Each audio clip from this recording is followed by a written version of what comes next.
Hey guys, happy Friday. Big news. I did it. I got through Shadowbringers all the way. Saw the final cutscene, final credit roll, and I am actually in the game. I'm standing in front of Alphino, ready to take on the first Endwalker quest. So I'm excited. We're going to get into that today. Obviously, watch out for spoilers. There will be definitely spoilers. I'm jumping straight into the Endwalker MSQ. I'm really excited about that. Finally, felt like it took forever. Let's see. It says I've played 10 days, 7 hours to get to this point, and a lot of that was like chocobo racing. You know, doing some PvP, a couple of daily roulettes at the beginning before I knew that experience was a joke. But yeah, now we're good. So we are going to jump right into the Endwalker stuff, and we're going to go ahead and just dive right in. Before I do, I wanted to point out, don't know how long this is going to last, but I've been talking for a little bit about game time subscription. Newegg does have 60-day game cards on sale. They just get emailed to your email address, and it gives you a code. For 60 days, they're 10% off. So it's nothing amazing, but every little bit helps. So 10% off for 60 days. I went ahead and jumped on that. I haven't put the code in yet, but I did receive it in my email already. It took about 10 minutes. You do have to have a coupon code, and it's ENZAZ something. I don't know. I found it on the website cheapassgamer.com. So it's like a cheap ass, but it's a gamer.com. So anyways, and it worked. Also, Endwalker is on sale for 10% off. That code works for Endwalker as well if you haven't bought that yet. So pretty unusual to get a discount on something that just came out, but you can get it for 36 instead of 40. So pretty cool. Let's go ahead and jump on in. And like I said, here I am. And here's my boy Alfie. And he is ready to accept us into Endwalker. Let's go. So I don't even know like what the sound is. I'm excited for this because I don't even know what the little quest music is going to be. You know how you get a different little starting quest. I'm hot. I'm ready. I'm going to take this off. Sorry about that. Getting too hot for that nonsense. All right, let's see. So I'm excited. I'm going to see how this goes. Oh, you know what? I need to turn that off. It's always something. That probably didn't sound very good. Let's go ahead. I need to put in headphones. I was playing through my speaker.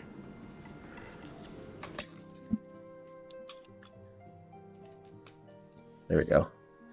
Okay, because we don't need that extra noise bothering everybody, do we? The answer is no, we don't. Okay, so Alphino is feeling the need to take stock. Doc, do you have some time to talk?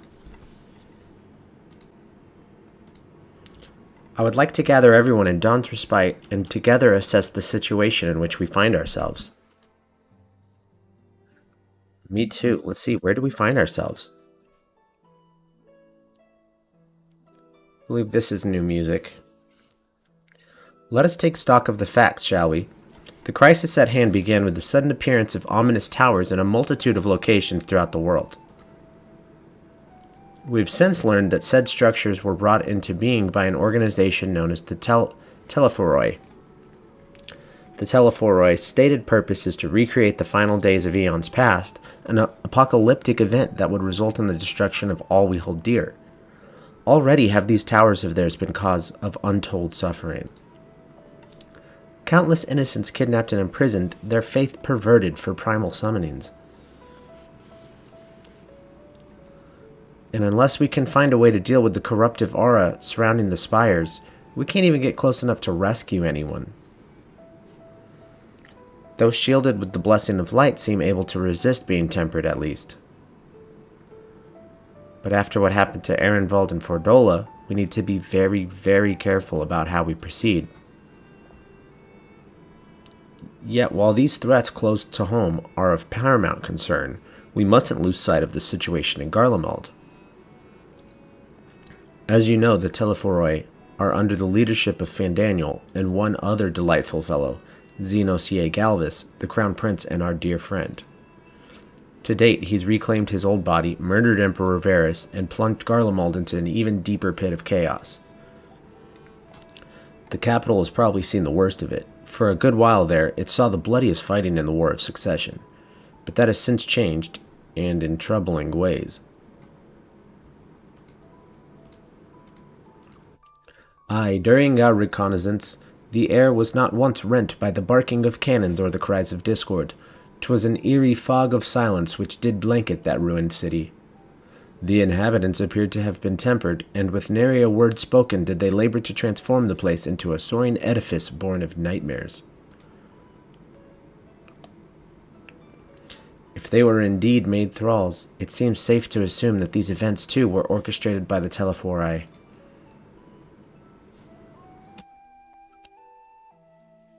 An army of primals is awful enough, but in light of recent developments, I fear it is only the prelude to an even greater catastrophe.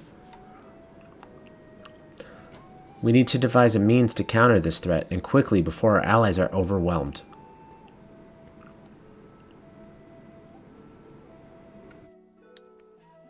We will find a way in Charlayan, I am sure of it. Master Fortunaw's comments regarding the final days were curious to say the least. The Forum knows more than it is letting on. Sorry to interrupt. We've just received word from Mistress Cryle. She says that arrangements for your visit have been finalized.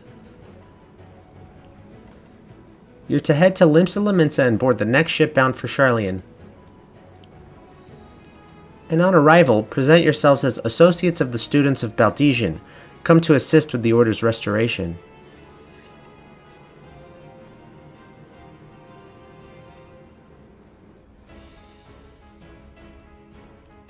The arrangements may have been settled, but what are your thoughts?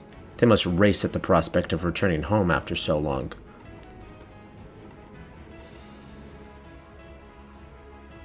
I am eager to see it, of course. Of course. We should set off at once.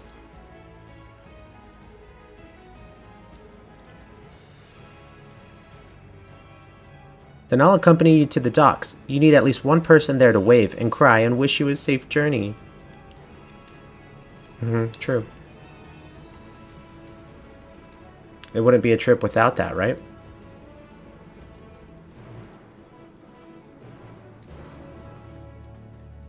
Ooh, I like that. That sounded pretty cool. Fix this up a little bit. Just looking a smidge nicer. Sure. Sorry. We're going to Limsa Laminsa. Limsa Laminsa.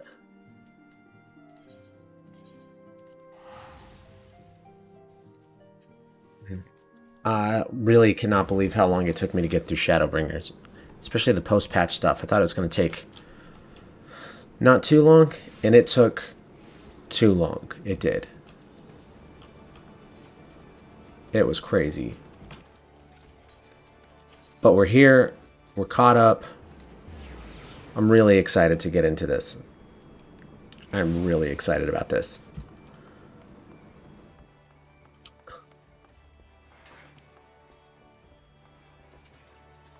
Was that girl wearing a Santa outfit? Everyone's here, which is good because I've already paid for your passage, and the fee is non-refundable. The ship for Charlayan should be pulling into port soon, so please follow me and have all your luggage close at hand. Indeed. Why is this looking like this?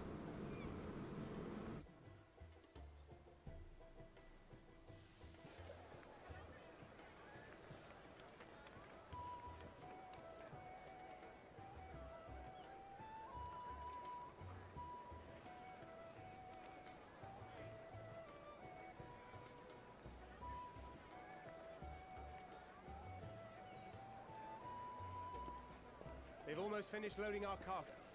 We should be ready to depart right on schedule, or so I'm told. Schedule. Excellent. 'Tis nice to have a smooth beginning to one's journey, at the very least. True. It's funny.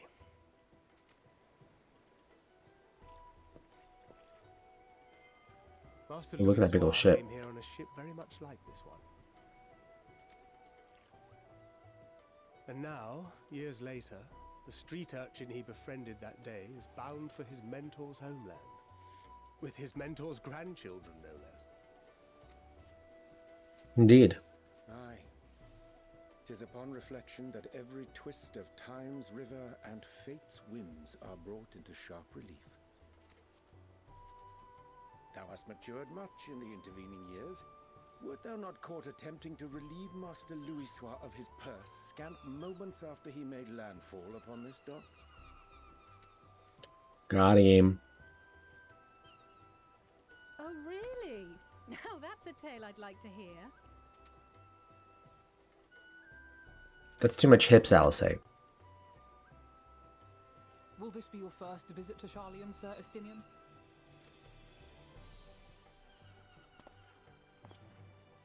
Sir Estinian?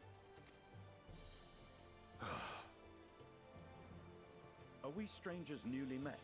Why this stiff formality? I, merely meant it as a professional courtesy, since we are now colleagues in an official sense. Stinian's great. I'd rather you dispense with the sirs, especially in private company. He seems so grumpy, but he's basically I'll saying, be forced to respond in kind. Little Lord Alphinaud. I love that. You've made your point, Estinian. Painfully well. Better. He's being all grumpy and mean, but he's basically just saying, we're friends, you can call me Estinian. Are you all right, Tataru? You seem positively distraught. Distraught? Me? Don't be silly. I think it's lovely that they get to see their homeland. Right? What, you want to see it too? Is that the problem? It's just, we're trying to thwart the schemes of an army hellbent on destroying the world. Yes? Fair? And once again, I have to stay behind and worry that this is the last time I'll get to see my friends. I mean, it's probably not. I'm going to say I'll bring him back safe and sound. I promise. Pinky promise. I'll hold you to that. Okay. Ah, good. You're still here. True. Hori! Coulternay! What brings you all this way? We're to assist the Maelstrom and the Kobolds with a lunar primal operation, so we thought we'd see you off before heading to the tower. Thanks. Flamine and the others wish you all a safe journey, and promise that they'll look after things here until you return. We will too, of course. Aye, we, your fellow Scions of the Seventh Dawn, will do our part to ensure the end of the world won't happen on our watch. Good idea. We set the sail. All aboard for Charlian. Let's go.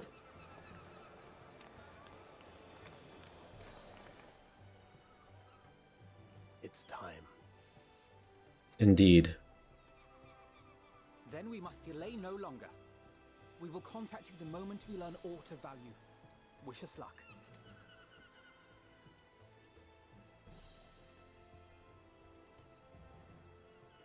I'm telling you, if they could just clean up those textures, And please, please, be careful.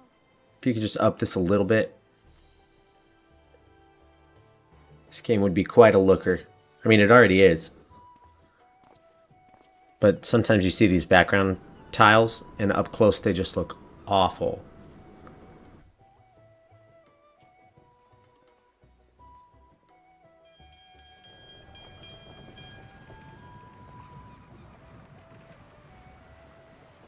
If you could just have somebody throw it through an AI upscaler. You venture forth unto the unknown, Is that Xenos talking? a fate beyond the horizon that cannot be divined. I don't think so. Undefined and in flux. In uncertain times, naught but the simplest words of wisdom will suffice.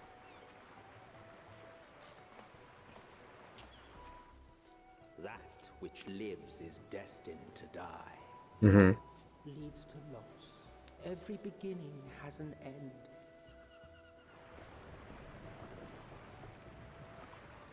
Treasure every moment, every step of your descent. Okay. Here we go. On our boat. Oh, under the sea. Those cool bubbles. And there, in the depths where souls and stars rest, find your truth.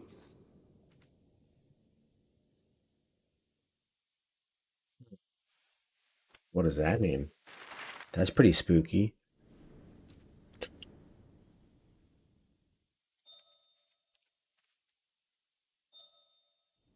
Watch out, there's a dragon on the map. Be careful.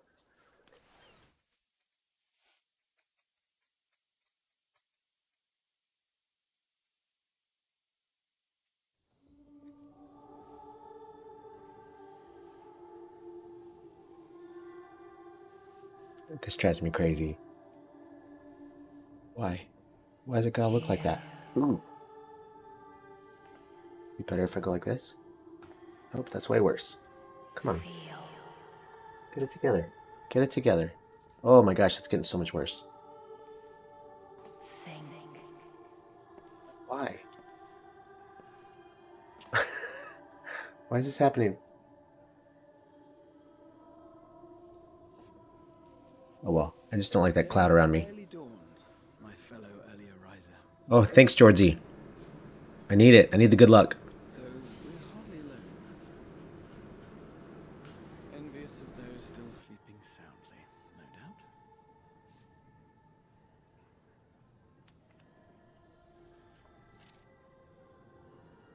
doubt. Called out to you, you say? It's true. Nothing myself.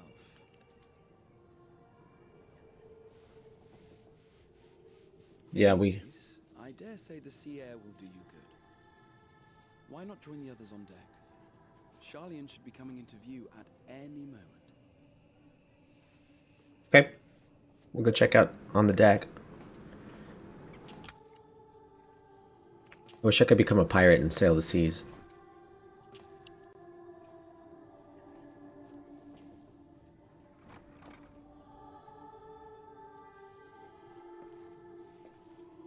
The door looked aggressive.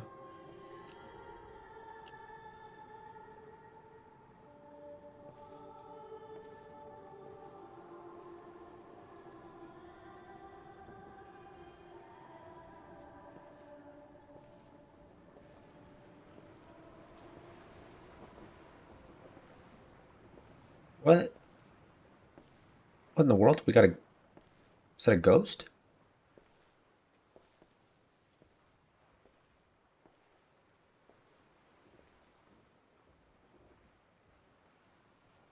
Ooh, what do you mean? What do you mean stuff they've opened themselves up to? Like stuff... Is that Heidelin? You mean stuff that's like... They haven't... Stuff that we've already seen or stuff that happens in Endwalker?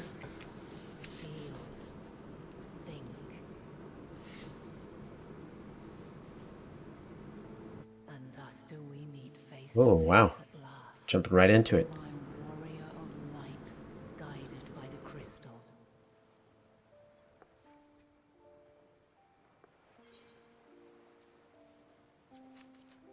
That's exactly what I was thinking. Why now?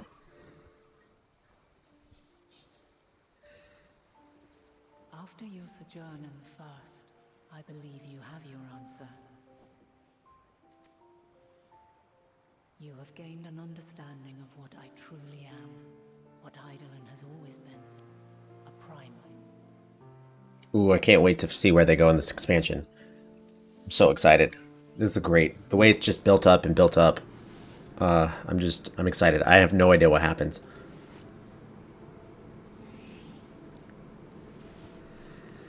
Zodiac was created to forestall the apocalypse which threatened the ancient world, and I was brought forth to bind him. Right.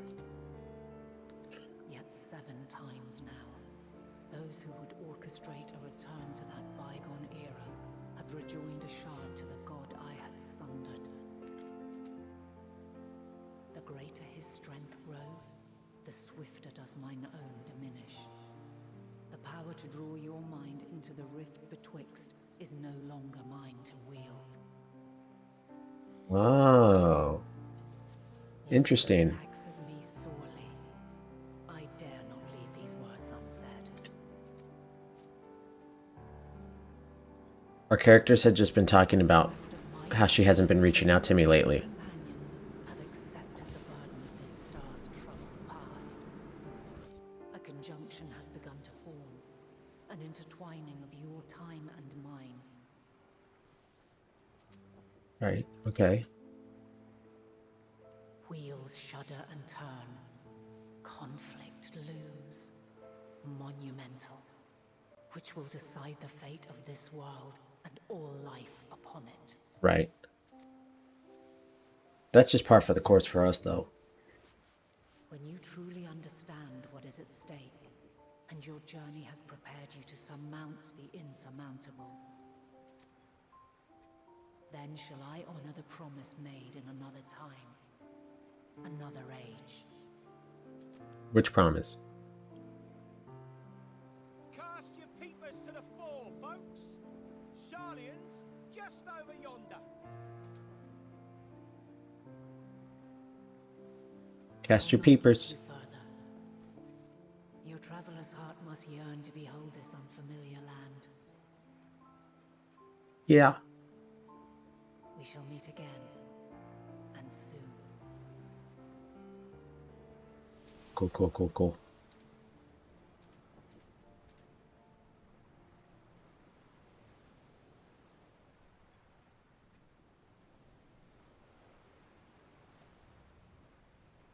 I am surprised that they just jumped right into that. Usually, I would have thought we would go and do some kind of side-ish stuff at Charlene, and then it would escalate. So we're jumping straight into it. A little more than usual. I like that. Oh, what a fine morning. Oh, still a bit stiff though. Yeah, stiff. And a good morning to you too. Taking a look at the island already? Nope. Then let's go. Let's go. Might still be room in the prow if we're lucky. Yeah, but shouldn't I tell them that Heidelin appeared to me?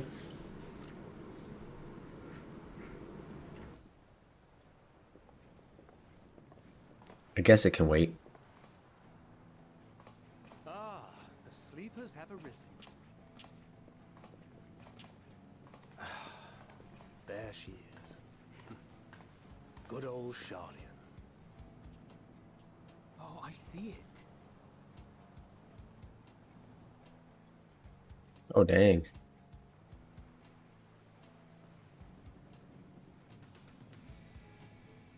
Home. Home at last. Well, maybe not in Father's eyes, but we'll manage on our own, if we must. Will nobody recognize them? You're not alone in this, don't you? Estinian's the best. Indeed. 'Tis as Sir Estinian saith. Forget not the comrades who boarded this ship at your side, I prithee.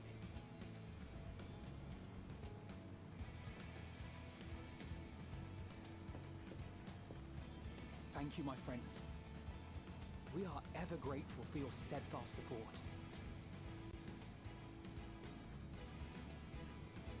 Upon arrival, we will be disembarking into the heart of Sharlian proper. There is no greater concentration of wisdom in all the world. I am confident. Liking this somewhere music. Within that center of knowledge and learning, we will find the answers we seek. It's got almost like a 90s grunge vibe to it. But a little chill, a little jam.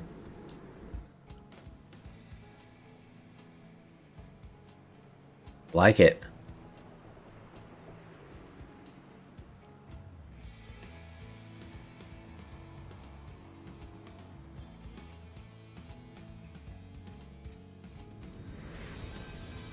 There we go, Endwalker.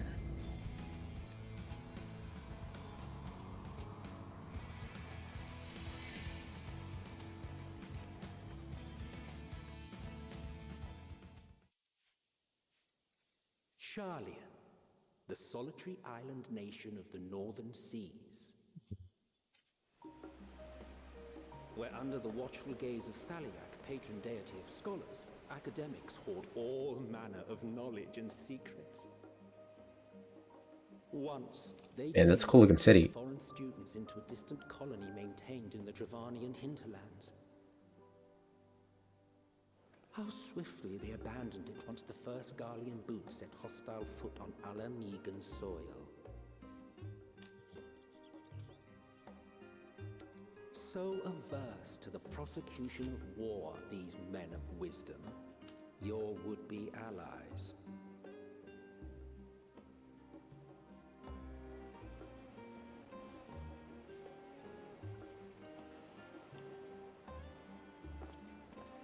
Cool with it.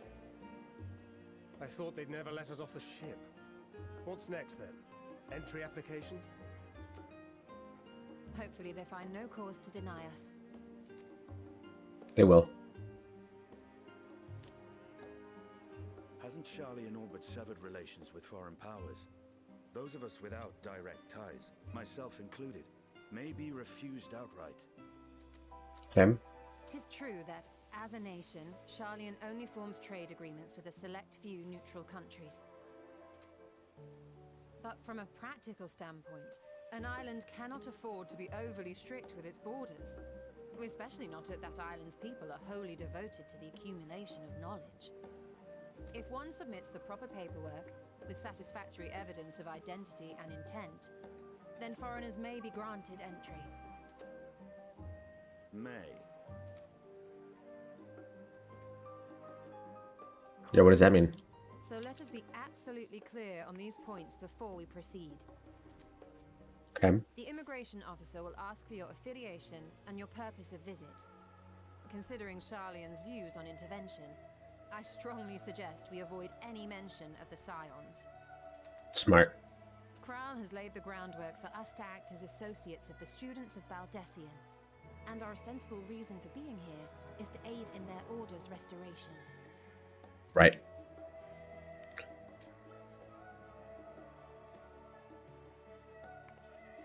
Brahatir, it might expedite our progress should an actual student be seen at the head of our little group.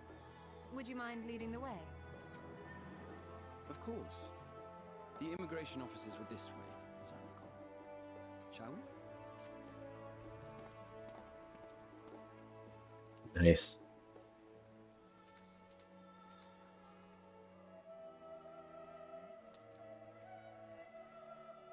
Greetings. We've just arrived and are eager to make our way into the city. Would you be so kind as to process our entry applications? Certainly. I see by your mark you are an Archon. I am. Brahatir of the students of Baldessian at your service. Nice. Okay. What? I was assigned to an Eorzean survey team, but have returned to assist with the reformation of my order. My associates here will provide additional support. Uh-oh, she mad. Very good. Oh, she's not mad. Detailing your group and its scheduled arrival for today. Why'd she make a mad face? And it seems some few of your companions are also Archons. If you'll step forward, we can process those applications first.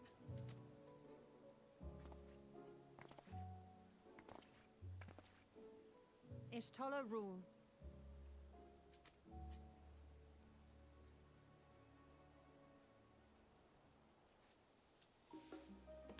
Ishtola rules. See how it glows. That list is etherically linked with a citizen registry kept in the main repository. Cool. Yeah, but we've seen more impressive stuff than that before. I've confirmed your status as Archons and amended your travel records accordingly. Welcome home. Now, who do we have here?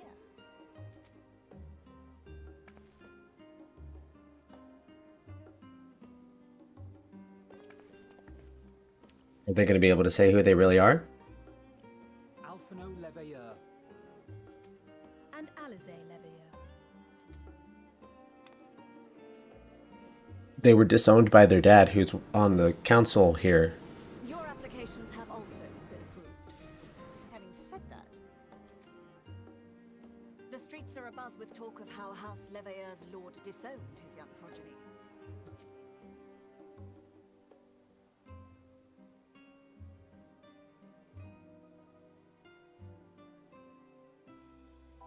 And while such personal circumstances constitute no reason to deny you entry, I urge you to avoid exacerbating your present situation. Times are quite troubled enough already. I like your earrings. We shall keep that in mind.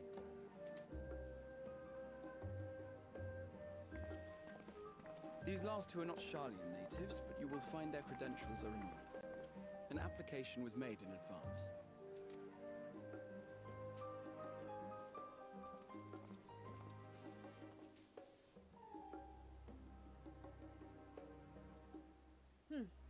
Name and occupation? I'm going to say adventurer.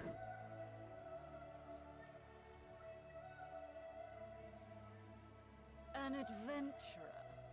Well, I suppose that is considered a valid calling in your native Eorzea, and it does indeed match the profile provided. You may enter. Dang. Too sassy. Justinian Varlino, formerly of the Order of the Knights Dragoon in Ishgard. Formally, at least. And what, pray tell, is your profession now?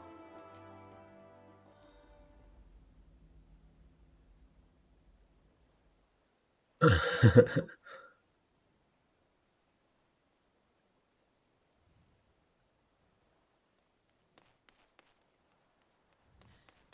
you'll allow me. Do we need the question marks for that one? Does anyone not know who that is?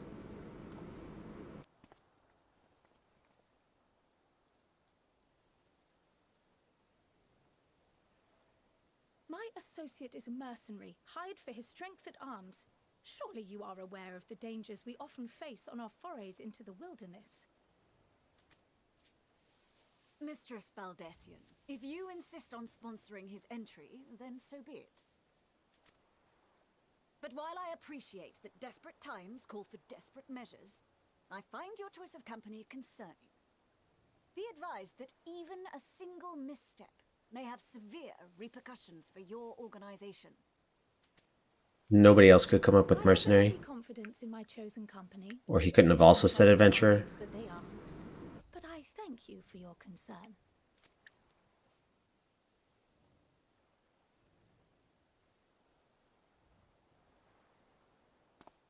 You're so judgy and sassy here.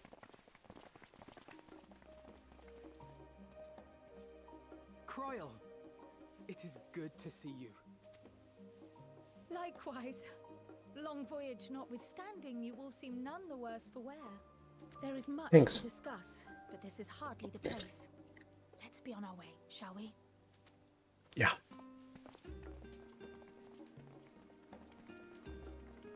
Oh!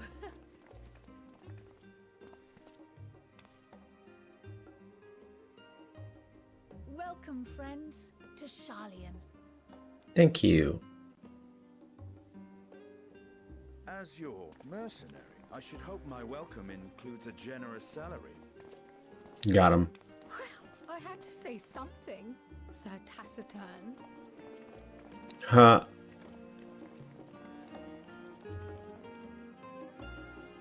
Roasted. I think.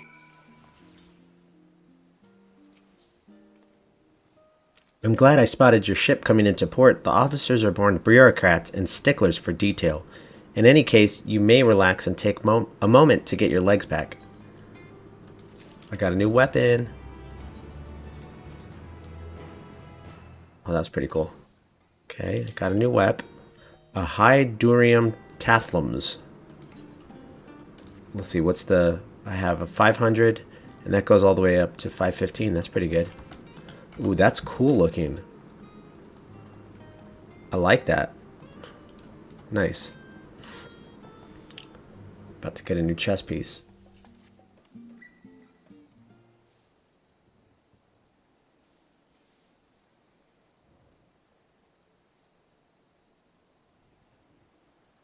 I had thought to launch directly into an explanation of what I've learned and how we might proceed. But this is Doc and Estinian's first time in Sharlayan, and for the rest of you, a homecoming that was long overdue. You must have places you wish to visit and people you're dying to see. Therefore, I propose we postpone our agenda so that you all may have sufficient time to recover from your journey and get your bearings in the city. What is flowing around behind me? Once you've settled in, we can reconvene at the Baldesian Annex. How does that sound? 'Tis a fine suggestion. We may not be welcome at the Levieur estate as such, but I should like to nose around the neighborhood all the same.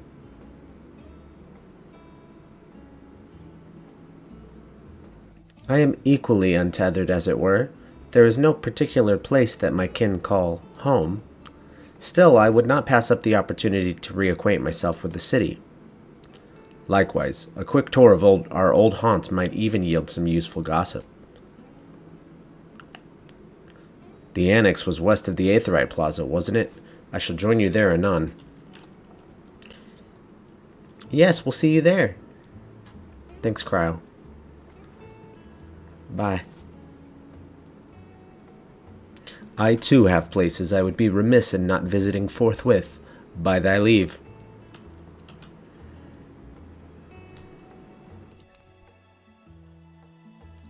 What of you, Estinian? My services as a guide are yours for the asking. Nope. That won't be necessary. Until we reconvene, I prefer to wander as the wind takes me. See ya. But I could... Oh.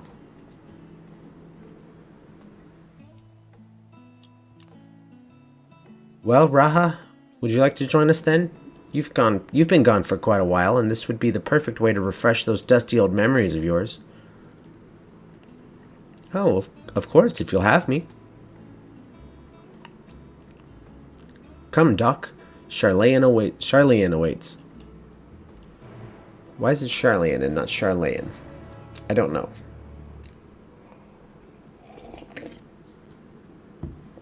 I'm gonna go snag this real quick, just in case.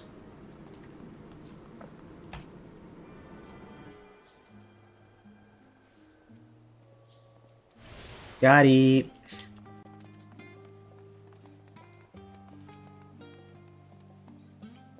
After you, my friend. I am more than content to follow your lead.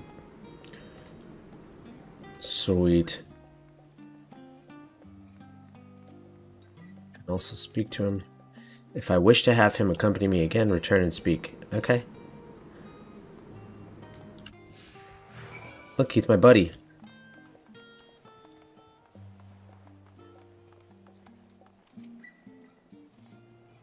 All set, then let us be on our way. Our first stop, amusingly enough, will be the last stand. It's a cafe on the west side of the harbor. Kryle is now also accompanying me. Lead them to the last stand and speak with Kryle at the designated location. While I'm accompanied, I may encounter conversation points along the way which offer additional topics of discussion. Enter the glowing area and speak with your guest companions to initiate these bonus conversations. Enjoy exploring your surroundings together. Sweet. Let's roll. Come on, friends.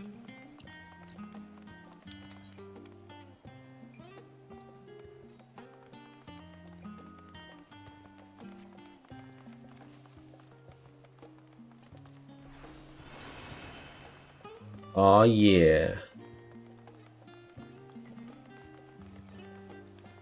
Yeah, let's talk. Let's talk, why not? Now that is a sight one could hardly forget, the great statue of Thaliak. As a student of Baldesian, I was usually quartered on the Isle of Val, but I would gaze upon the scholar's wise features every time I returned by ship to the city. Cool. What about you?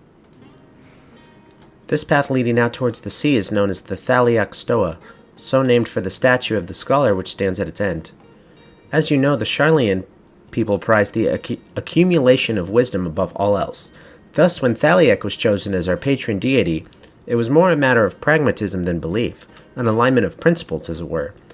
We may have honored him with a rather impressive sculpture, yes, but our faith is not so restrictive as that of, say, the Ishgardians. Individual Sharlayans can, and do, worship the divinities of their choosing. Cool.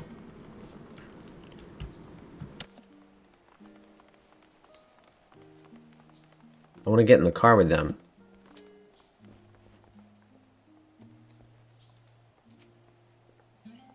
And here we are at last. Oh, here we are, The Last Stand.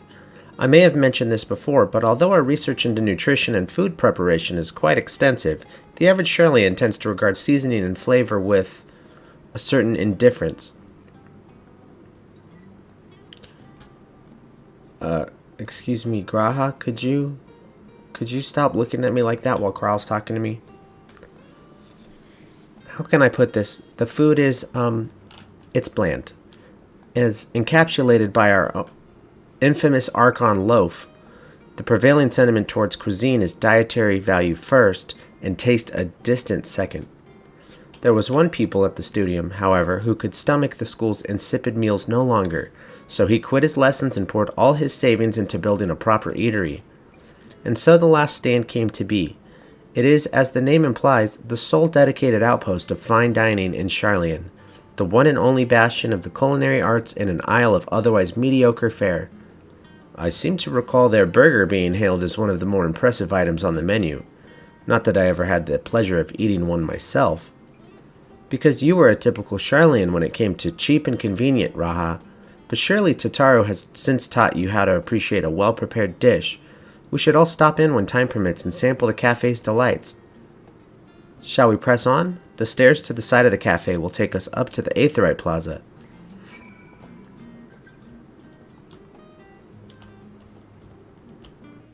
Is this it? What's up, Dickin?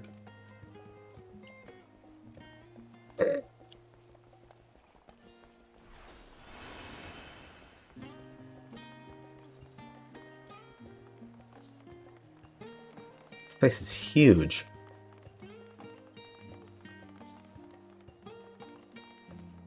Go grab this over here real quick.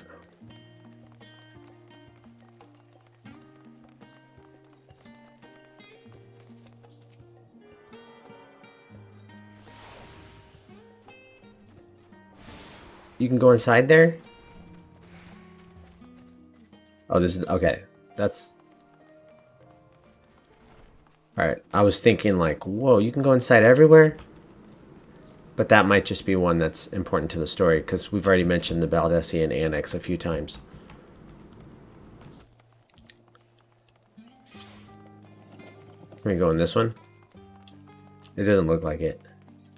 That's somebody's house. That would be weird. Alright, let's go ahead and grab this. That's an awesome Aetheryte thing. It's completely different. Alright, Cryo, what you got, girl? An unusual shape, isn't it? Wow, it's like she's actually talking to me. I assure you, however, that it's a perfectly functioning Aetheryte. Remember to attune yourself before we move on. Now, being the diligent tour guide that I am, I should make mention of the Confluence, a research facility located in this very plaza. Its much vaunted discoveries are the reason Sharlayan stands at the forefront of teleportation technology. In deciphering the underlying principles of Allegan Aetherites, it allowed us to understand and reconstruct what was essentially a lost art. And off we go to our next destination. Our path leads northeast to the Agora, Sharlayan's largest marketplace. What is this symbol? It's just a market? Oh, snap. The market board is next to the Aetheryte thing? And a summoning thing?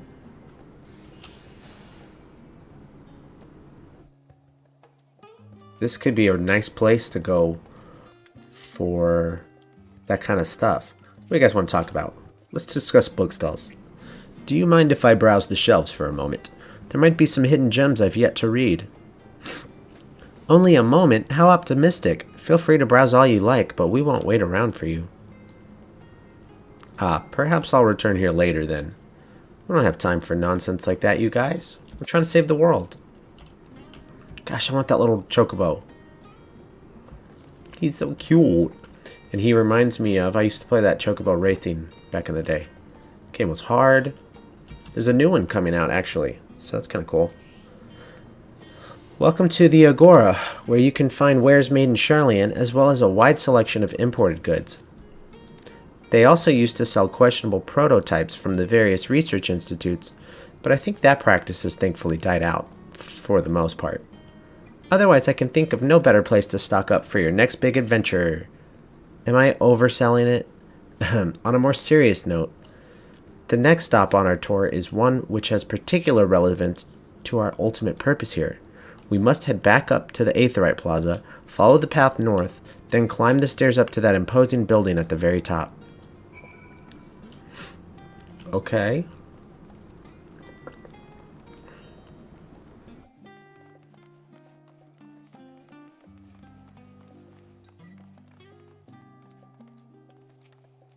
Let's see what they have.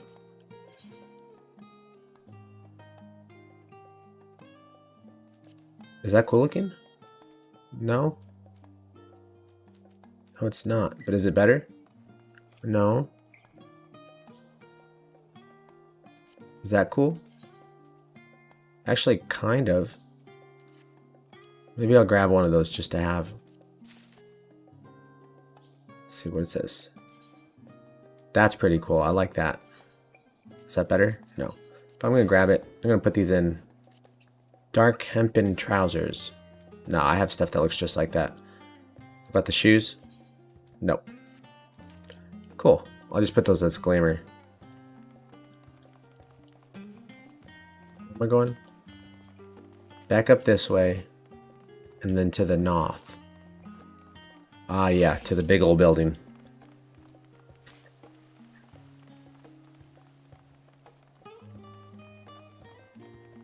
Did Samurai get a speed boost or something? I literally haven't been paying attention to any of the changes because I'm stuck on Dancer for now. The Nymphium. Or is it just their attacks are fast? I liked Samurai when I messed around with it for a minute. So I'm definitely going to give that another try. These little decorative features are typical of Charlian architecture. Aside from the research wing, our headquarters on the Isle of Val were rather simple and rustic by comparison. Alright. I don't care about that. Whee! See, I like to walk on here because I am a cowboy. So, I need to be a little more cat-like sometimes.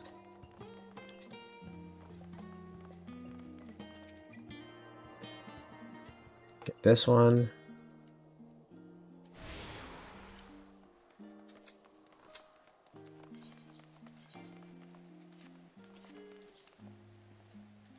What up, Crow? This grand structure before you is the Rostra. The name refers to the original public platform erected here, upon which a forum of elected representatives would deliver orations and debate policy.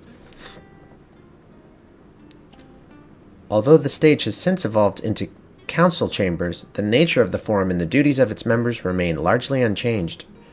Am I boring you, Raha? You seem awfully distracted. My apologies. From here one can see the entire city spread out below. The vista put me in mind of my arrival in the first. Those who had gathered at the Crystal Tower asked me how they might go about building a new home. Naturally, my answers were all inspired by my knowledge of the finest settlement I could think of, the great city of Charlian. And bit by bit, those few buildings grew into a town, a community, the Crystarium. I can almost see its echo. I see. Feel free to come up here whenever you wish. I don't think the counselors would object to you simply enjoying the view. Such memories should be treasured. For now, however, the tour must go on. Our spectacle of sightseeing concludes with the fittingly named Journey's End. Walk down the stairs to the east and continue straight ahead. You got it. So you said Shifu reduces GCD by 13%, Jinpu increases damage dealt by 13%, and then there's multiple off GCDs. That's awesome. That sounds really fun. when I do my little dance move, it increases the speed of my GCD just to do the dance steps. And even that feels awesome. So I can only imagine if like when I do this, then my GCD is like, it feels much faster than a normal GCD. And that feels great. So anytime you can get the speed up, or I remember in World of Warcraft, whenever I would have like some kind of haste, it just feels the best. The best. So I need to give Samurai a try now. Like I've said before, I'm eventually going to get all of them up to 80. I will. Or 90, I guess. But that's a long-term goal. We'll just throw that out there. Long-term goal. We've arrived at Journey's End. History tells us that this was where those who put ashore with Archon Nyunkfref built their first homes. In the present day, it serves as the residential district for the most important officials and the oldest Sharlayan families.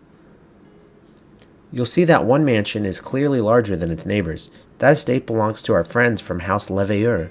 All things considered, we should probably keep our distance for the time being. And with that, we bring our little Sharlayan tour to a close. I hope it has proven to be an entertaining and enlightening experience. Now, shall we head directly to the Baldesion Annex? You remember the way, don't you, Raha? Let me think. We head down towards the harbor, cross the bridge to our right, then follow the path below the Aetheryte Plaza? Correct. After you, Doc. I'm going to go grab this one as well over here since I'm right next to it. Yeah, I bet you can really feel that 13%. You know, 13% doesn't sound like a ton, but when you're talking about the speed and stuff like that, it really does make a big difference.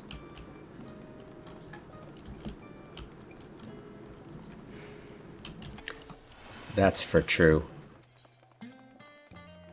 Where are we going? We're going back over there. You know what then? We're just gonna... Oh no, we're not supposed to use the Aetheryte. Right, okay. Because I gotta be accompanied by my friends here.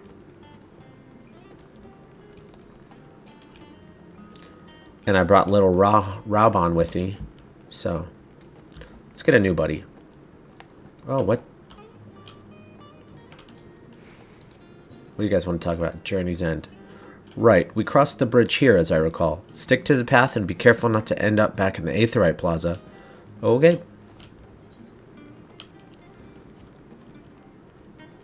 Would that be terrible if we ended up in the Aetheryte Plaza?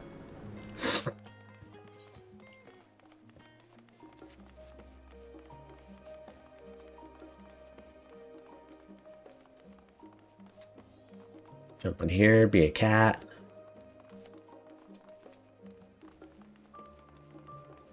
So yeah, even if I had gone up to the Aetheryte Plaza, it wouldn't have been anything.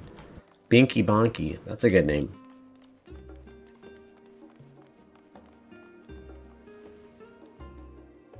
Alright, Cry. As the joyous look on Raha's face has undoubtedly informed you, this is the Baldesion Annex. If you continue up the hill, you'll arrive on the doorstep of Phenomenon, but I think we've explored enough for one day. We can take you there another time. Inside with you, then. Oh, inside with you, like that. Inside with you, go!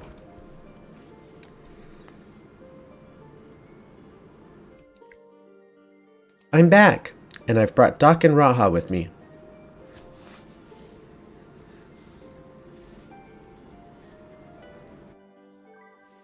You are right about the ship, then. Hello, Graha. It's nice to see you again. And it's a pleasure to finally meet you, Doc. I've heard many a tale of your exploits. Ojika Sujika. It's been an age. That's awesome. I'm excited to check out Samurai. I'm excited to check out Summoner. I want to feel that one. And also the new classes. I haven't messed with them at all yet. I'm going to just hold off until I finish the MSQ, I think. Although, I don't know. I may not rush the MSQ like I have been. I may do some side projects and stuff, like leveling up other quests. Other jobs. Allow me to introduce Ojika Sunjika, Administration Officer for the students of Baldesion. He oversees the day-to-day business of the Annex. The champion of Eorzea has featured prominently in Kryl and Goraha's reports, so for me, this is akin to seeing a fabled hero come to life. It is an honor to make your acquaintance. This place is like a second home for the students. The Isle of Val served as our main headquarters, of course, but we often had occasion to visit Sharlayan. Whether to make use of the city's research facilities, attend conferences, or procure supplies from distant shores. And the annex here was built to provide lodgings for our members while we engaged in such activities. Ever since our former headquarters, along with the isle itself, vanished, the annex has served as our base of operations. And yet it feels so empty with so many lost to us. Our organization is a shell of its former self. The day will come when we will see the students rise again. But first we must ensure that the Telephoroi fall. Through that door on the left, there is the main hall where we can discuss our options moving forward. Once everyone arrives, that is. You probably have time to rest before our discussions begin in earnest.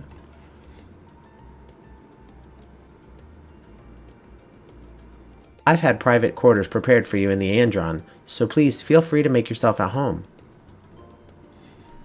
Ah, the nap rooms, perfect for an afternoon doze.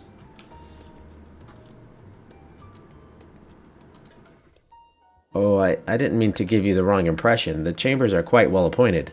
Far more so than some cheap roadside inn, you may be assured.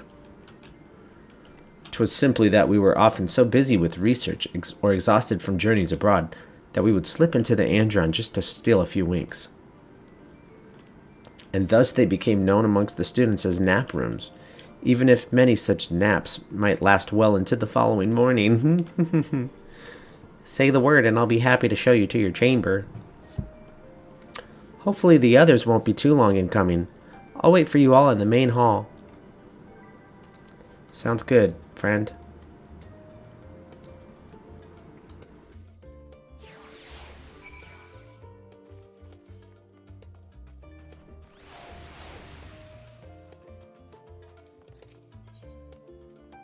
Alright, let's go to the main hall.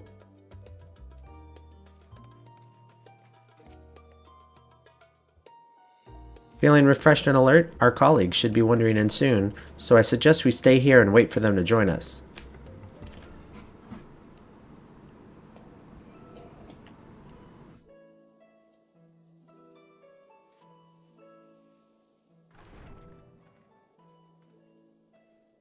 Pray forgive me. I was delayed. I forgive you. It's fine, Urianger. We're all here now. Let's get down to business then, shall we?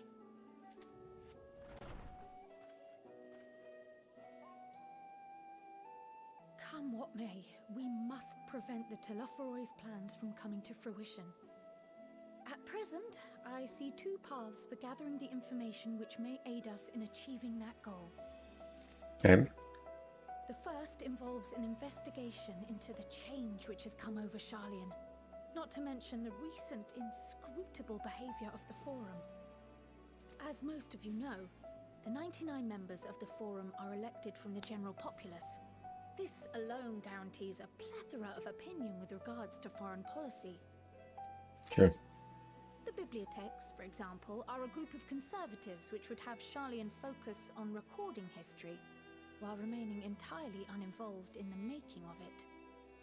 And at the other extreme, we have advocates for proactive diplomacy and direct intervention. My grandfather Galef was one such member, as was Archon Louisois. Yet despite our diverse factions and philosophies, the recent vote to deny Eorzea's request for assistance was unanimous. Even more concerning was the fact that many cited other, more pressing duties as justification for their recalcitrance. Fortuno's refusal in Gridania had those same undertones. 'Twas as if, having stared unblinking into the face of impending doom, he had simply turned away to pursue something more important. But what could that possibly be? Right. A mystery indeed. and one which I ask for your help to solve. Our future may depend on it. As for our second potential path, it concerns a request made directly to the students of Baldessian. Our organization was founded primarily to study strange and unexplained phenomena the world over. Mysterious relics and ruins, arcane disturbances, and so forth. We know all about stuff like that. Compared to our more isolationist Charlian colleagues, we have strong connections overseas, namely with scholars and academics who share our passion for the unknown. The request in question comes from one such acquaintance, Nidana, an alchemist residing in distant Favner. Her missive describes the sudden appearance of a tower, and the subsequent summoning of what I can only assume is a lunar primal. Yep. That's Rad Zahan, right?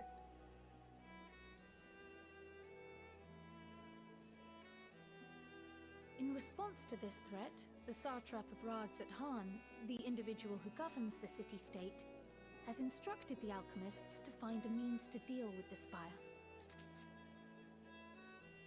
The artisans of that land are heirs to an ancient tradition, one rather unlike that of their Uldan counterparts. It is possible, nay, probable, that they have gleaned truths unattainable by Eorzea or her Far Eastern allies. They do, in fact, appear to have a strategy in mind, though it will require further research. To that end, they have requested an introduction to a capable warrior shielded by the blessing of light. That's me. Assuming we divide our forces to pursue both of Kral's lines of inquiry, then having you join the group heading to Thavner would seem the obvious choice. But the investigation in Charlian is of vital importance as well. Equal, I think, to the Thavnarian one, given that the fate of the world may hinge on the results of both. Yes, it is quite the quandary. Though it is a great imposition and an altogether too common one, our efforts would be more likely to succeed were you to lead the charge on both fronts. Of course. I can do that. You are indeed our champion.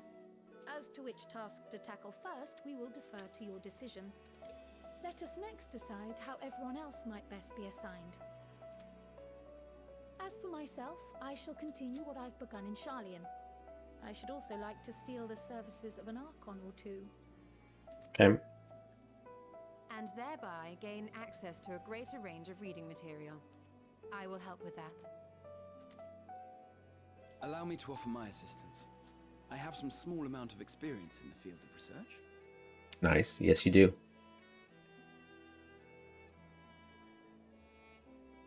Alice and I would also like to help, if you would have us. So they're going to stay back and research. Anything to understand even a fraction of what our father and the Forum might be thinking. Of course, the more the merrier. Right. The rest of us will make the journey to Thavner. Thoughts? Objections? What are you going to say, Estinian? I passed through Thavner on my way to infiltrate the Empire, and though I'm not qualified to give a guided tour, I did gain a sense of where things lie. I'll be happy to have you along then. So for this group, it will be you, me, and Urianger. Nice. Give me a moment afterwards, and I'll supply you with all the details of Nidana's request. Consider this hall our rendezvous point once our respective tasks are complete. May our investigations prove fruitful.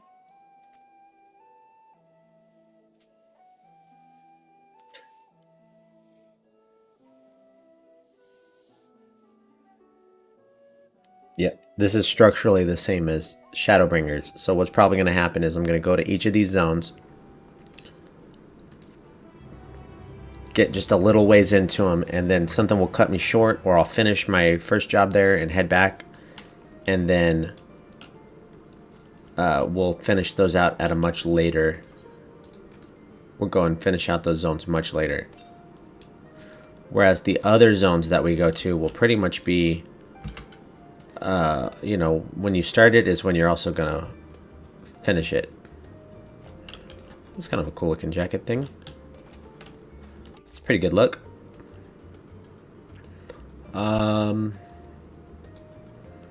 Let's talk to Cryle.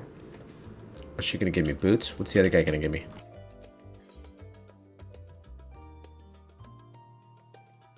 Food. Let's stay here and figure out what's going on with the forum. An unsettling change has come over Charlian, but together we will divine the underlying cause for the forum's callousness. As I mentioned before, however, questioning the counselors directly is a fruitless endeavor. They seem to have already come to a consensus as to what and how little they are willing to divulge. Which is why I began scouring Charlian's archive of historical records for any hint of a connection to the final days. Suffice it to say that progress has been slow. There are only so many dusty pages one can skim in a day. But now that I have this band of willing reinforcements, the search should proceed all the swifter.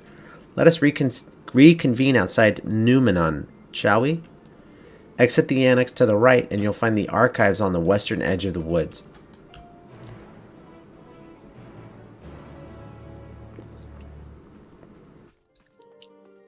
Alright, let's do it. We'll do one at a time. Just seems better that way. I already grabbed this one, right? Yep. Speak with the crowd. The Studium. Have I got that one yet? No. And that's where I am. Okay.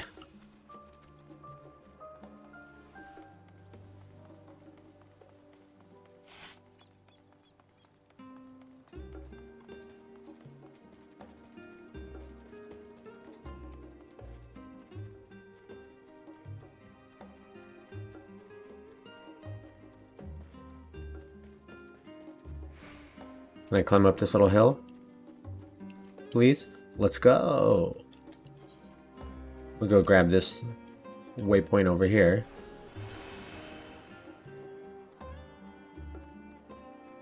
I like the aura run animation. It's very anime-like. Oh, see ya.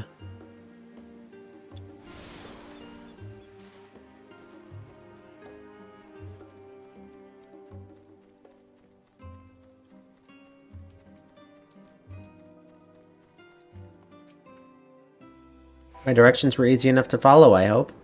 In any case, you stand now before the doors of Numenon, Charlian's grandest collection of books and tomes.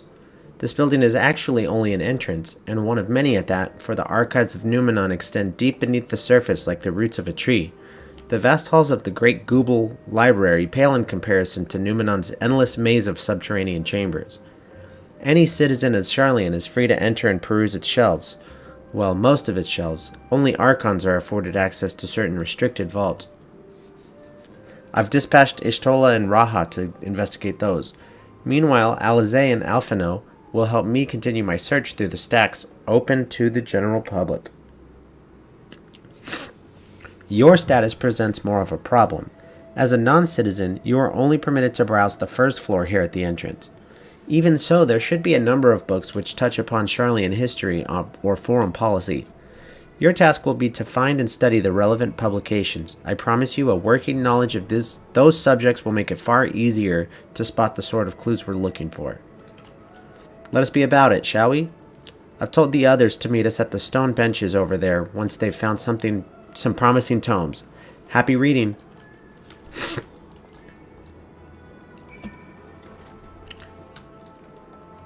Wow, that's a library right there. Whoa, okay. Oh man, I want to jump off. That's pretty cool.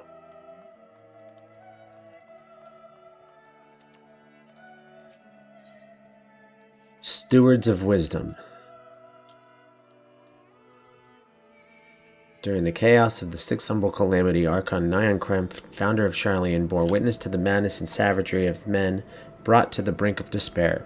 Upon raising a settlement on an island in the northern empty, he instructed his people thus: renounce the ways of war and pursue enlightenment through knowledge and reason. The Sharlayans took to heart the words of their savior and thenceforth served as stewards of wisdom. Upon a foundation of accumulated learning, they built a homeland unlike any other, a nation born from strength of minds rather than strength of arms. With knowledge of economics came shrewd trading. With knowledge of agriculture came bountiful crops. Engineering brought wells and sewers, ending squabbles over water. Wealth of expertise could be bartered for wealth and coin, and the more their wisdom spread throughout the world, the more mankind as a whole would thrive. And so it was that no matter the trials and tribulations of the age, the citizens of Sharlayan would live by their founders' teachings. For the sake of a better tomorrow, for the sake of a brighter star, they would eschew the tools of war and with knowledge deliver the world. Okay?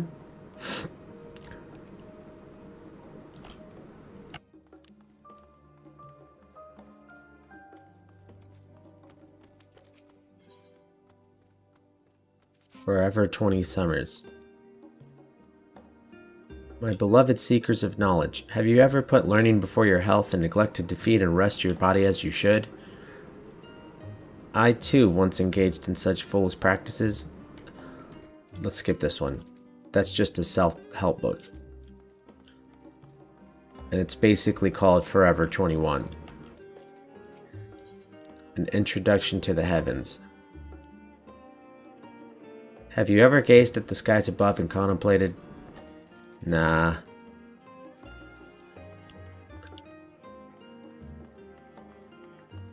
Let's look at this leather-bound tome.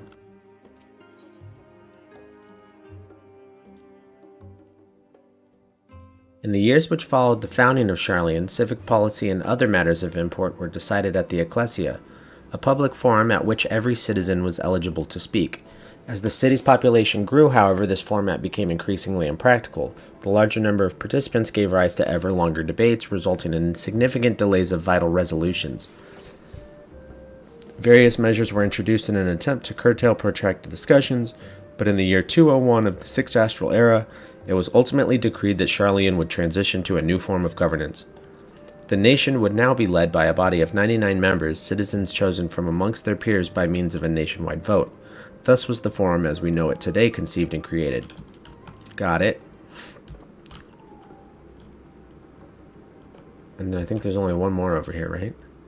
No, there's a red-covered book and a brightly colored book. Let's look at the red-covered book. The Old Colony. Many years ago, on the banks of the Thaliac and the Dravanian hinterlands, a Sharlayan colony once thrived. I don't think that's it, right?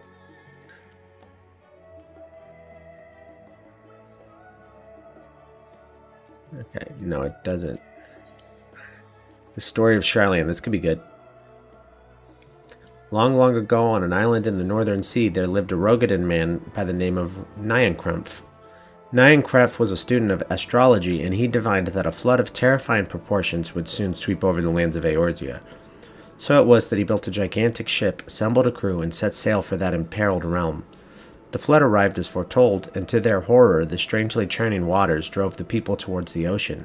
It was there, however, that Nyankremp's crew hauled them aboard his ark, but the danger had not passed.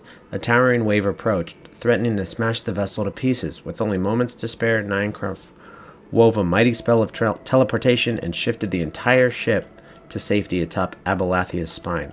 Refugees from the surrounding regions huddled there alongside them, but it was not long before disputes over the dwindling supply of food led them to violence and bloodshed. Saddened by the sight, Nyankremph gathered to him his crew and his grateful passengers and abandoned the ark to those reddened peaks. They journeyed to the coast, where they built a new ship, intent upon returning to the northern seas.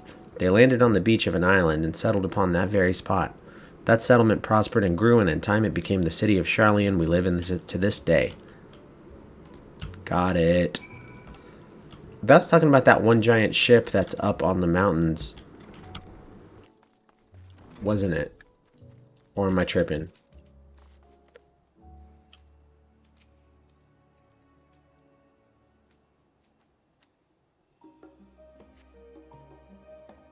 I think I want to go get my guy a haircut.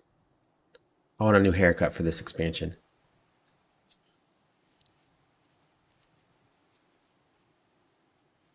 Sorry, were you waiting long?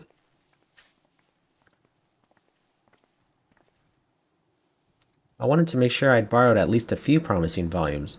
Alphino and Kryl should also be along shortly.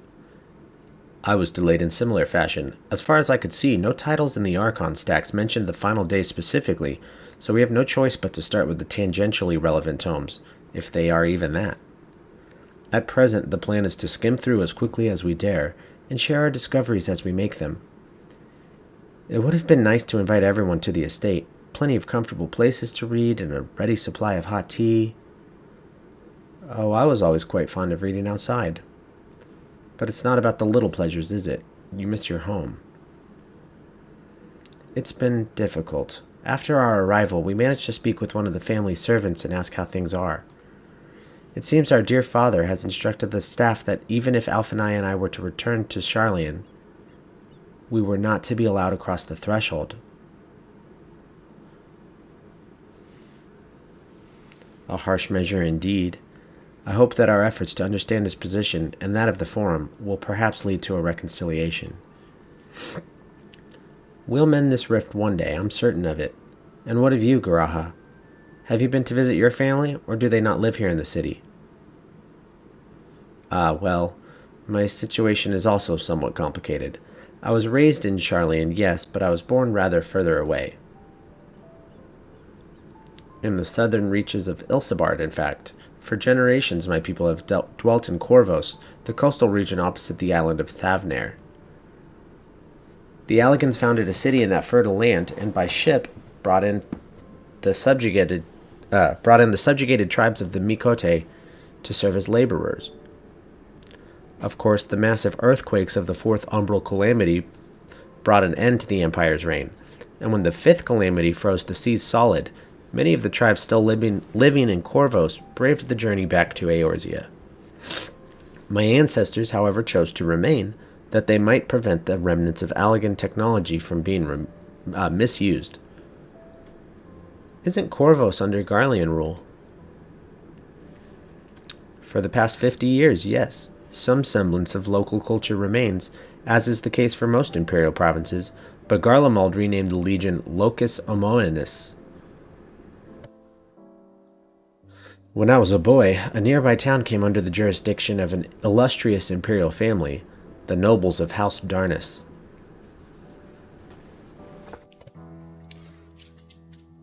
House Darnus demonstrated a singular interest in Allagan civilization, and so my tribe was forced to consider a plan of action. For some time already, voices had been raised in favor of abandoning our ancient customs. After all, the Allagan eye no longer passed to our eldest children as reliably as it once had. Fear of discovery eventually tipped the scales, and the decision was made to bury our ties to the knowledge and traditions of Allag. As the last child born with the Allagan eye, I was given over to the custody of friends and the students of Baldessian, who had me registered as a Sharlayan citizen. I never even considered. Forgive me, it was an unkind question. Even Thancred was taken in by Archon Louiswall, was he not? Stories of adopted waifs and rescued orphans are more common among Sharlayans than you might think. Yet regardless of our origins, we are all provided with an equal opportunity to learn, and with sufficient perspicacity, we outsiders can even earn the vaunted title of Archon. 'Tis exactly why I have such love for this country, and why I wish it to remain a nation of which its citizens can be proud. Hear, hear, another good reason to get to the bottom of the Forum's stubbornness, aside from the trifling matter of our impending doom. Excuse us while we try to make some headway into these books, Doc. More company should be arriving any moment now.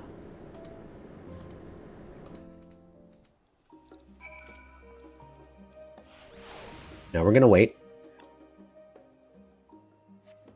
Oh, Wario, I've seen that guy around. Dang. We've returned with our selections. Although I must say, the pickings were quite slim indeed. Mistress Kryl has already flicked through every history book devoted to disasters, and more than a few which barely made mention of them. As such, we will be looking into research papers on the Umbral Calamities, as well as articles written by prominent forum members. Perhaps their knowledge of the final days comes from an unexpected source. Speaking of which, might I ask you a few questions related to the final days? I'm the only one here who didn't witness the events of Amarat firsthand, and fear I may be overlooking critical details. I got you. My thanks. Now, where to begin? First things first, what kind of phenomena did the ancients encounter as the final days drew nigh? The worst kind.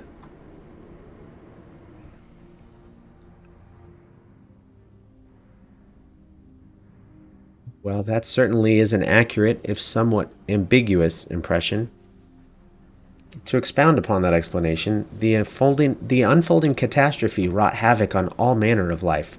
The chaos extended to the ancients themselves, causing their powers of creation to spiral out of control. Fear and despair manifested in terrible, tangible fashion. Meteors raining from the sky, fire erupting from the ground, indescribable abominations prowling the streets. That more or less aligns with my understanding. If only the arts of creation had survived until the present day, we might have had something substantial to analyze. To the best of our knowledge, however, those techniques were not preserved or passed on. Y'shtola surmises that the closest known magic is that of the summoning rituals promulgated by the Asians. Was there aught else of note which heralded the approach of the final days?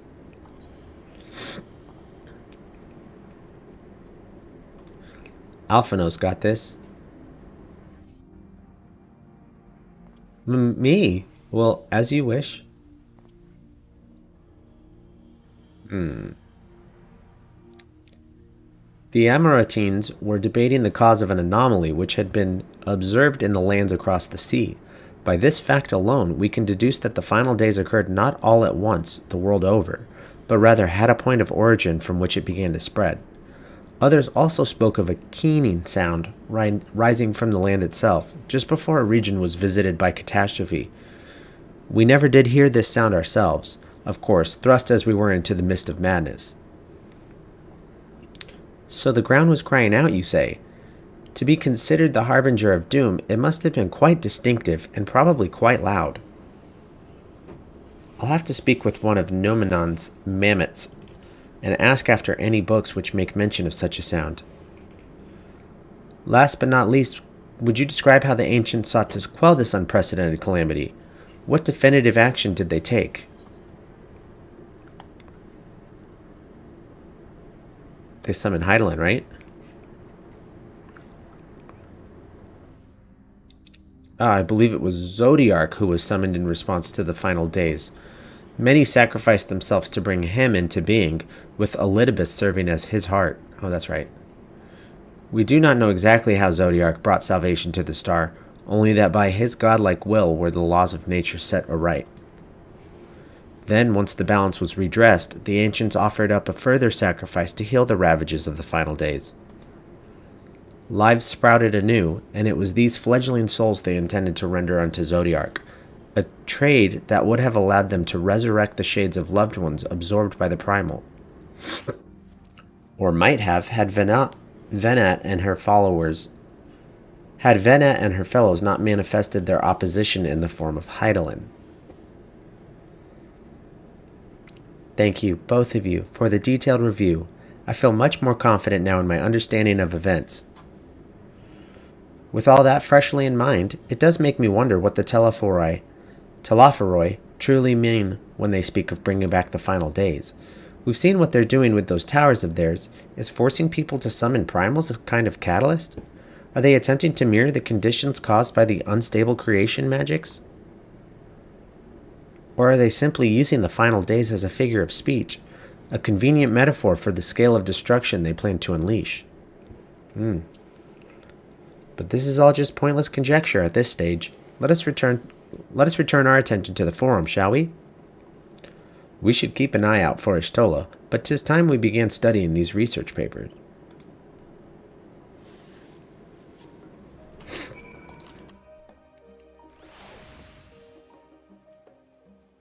Wait. Wait forever.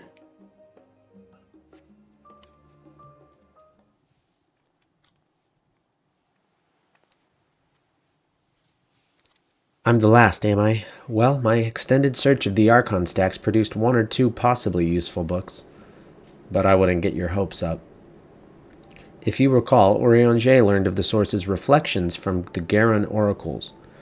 For its potential to cause panic and confusion, that tome was deemed apocrypha and sealed away in the Great Google Library. 'Tis even less likely that knowledge of the unsundered world, not to mention the horrors of the final days, would be left sitting on a shelf for any curious scholar to find. It stands to reason, then, that my colleagues, be they archons or counselors, should perforce be largely ignorant of the subject.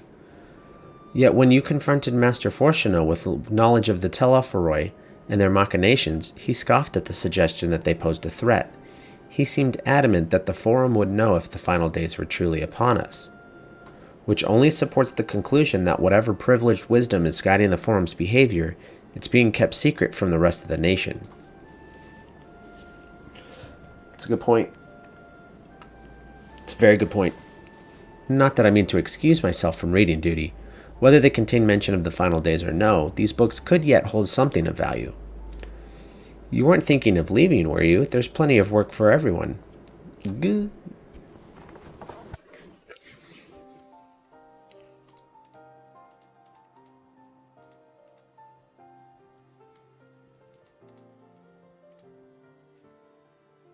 Nice cool looking. I like it. You labor for what feels like an age as Ishtola's research assistant. I always do. Let's check out this Wario. Let's wave to him. Hi, Wario. Oh, now he looked at me. Oh, yes, he threw coins at me. That's awesome.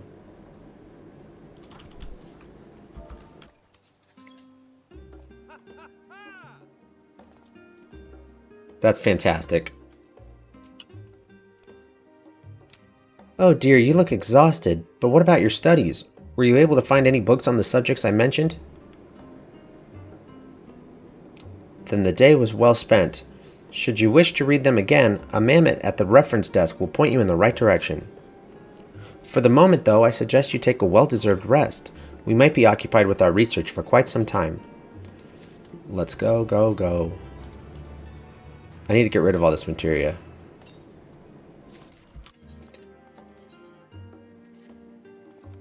Oh, these boots look awful with these...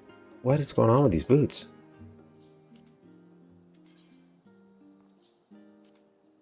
The pants have boots built into them, kind of?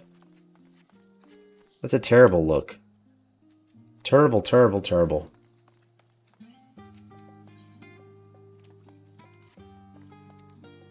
Ready for a tea break, Doc? I know I am. Honestly, my neck and shoulders are going to calcify if I don't stretch my legs and walk around for a bit. You know the last stand down in the harbor, don't you?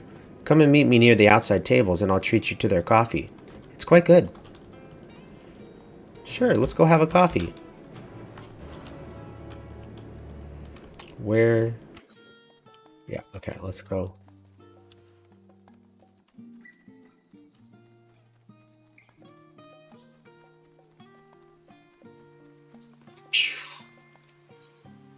We are gonna go to...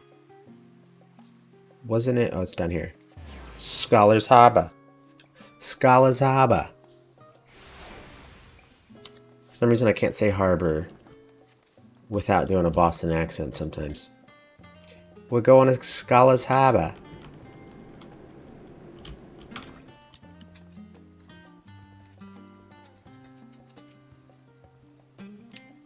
As busy as ever, I see. How very Charlian that no other gourmet cafe has sprung up to compete for customers. Actually, this crowd gives me an idea. Before we place an order, why don't we ask a few questions and gauge the mood of the city? I'm interested to hear what the average citizen has to say about the Telophoroi. We might even learn something new. Worth a try, don't you think? Alize is now accompanying me. Yep, got it. What is it? Can a man not enjoy a moment of private respite? If you're looking to share a table, then I respectfully request that you look elsewhere. You misunderstand, sir. We were simply wondering if you knew of the Telophoroi. These enemies of peace have promised an end to all we hold dear and... Wait, You're that House Leveilleur girl, aren't you? And this man with you is obviously a foreigner. Humph. I'd heard you were disowned for helping outsiders indulge their barbaric whims, and here you are giving truth to the rumor. I'll thank you to leave me be. I've naught to say to the likes of you. Well, I must apologize. 'Twas foolish of me to expect an ounce of civility from one so enlightened. Come, Doc. Ouch. What about Hildewyze? Yes, I don't believe we've had the pleasure. Pray excuse the interruption, but we were hoping you might share your thoughts on the Telophoroi and their unconscionable plans. My goodness, if it isn't the young Miss Leveilleur. My apologies, but I work in the offices of the Forum, and if word reached Master Fortuneau that I was helping you... I see. We're sorry to have bothered you. Alright, what about my boy Dickon?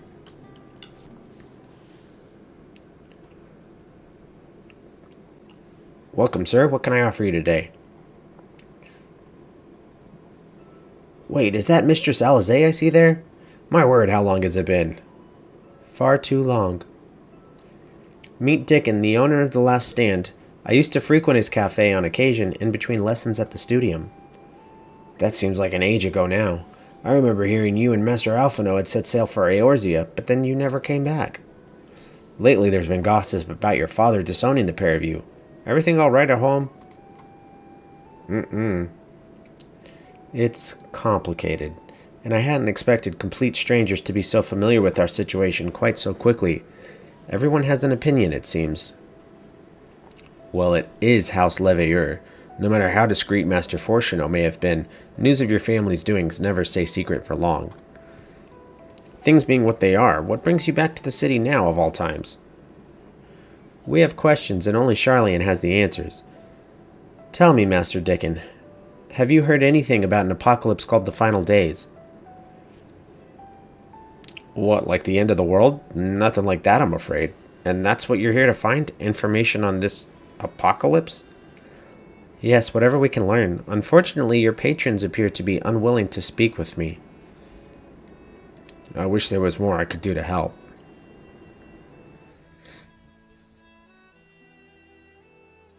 But maybe there is. You're a visitor, Charlian, aren't you? Then few will know your face. You should be able to pass you. We should be able to pass you off as a server with none the wiser. We just finished preparing a few orders. Strike up some friendly conversation while you're setting down the food, and you might just get the answers you're looking for. Not a bad idea. I hate to ask, but what do you think? Yeah, I'll be a server. Let's go. That's the spirit. Pay attention now, and I'll explain where each of these dishes needs to go. The tea is set for the chatty group sitting by the water's edge. The omelet is for one of our regulars, a Highlander by the name of Gisla. She's sitting at an outside table with a friend. Omelet to Gisla. Behind them you should see a Mikote gentleman. He ordered the oven-baked lobster. Got all that? If you're not sure, just ask and I'll explain again. Good luck. Okay, so tea.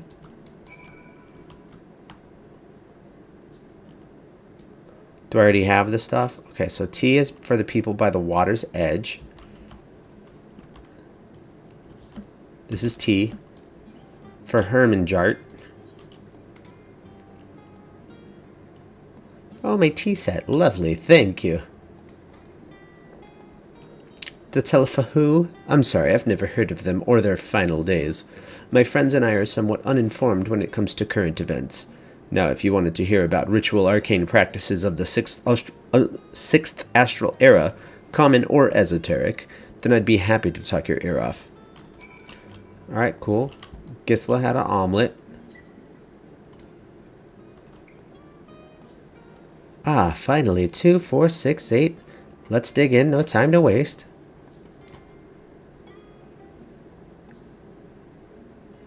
What? The Telophoroi? Ah, yes, I remember seeing the name in the latest Gazette. That and some grand claim about the end of days. Same old senseless warmongering. When will these fools grow tired of spilling each other's blood? Best stay out of it, I say. The Forum made the right choice, and I fully support our decision to remain neutral.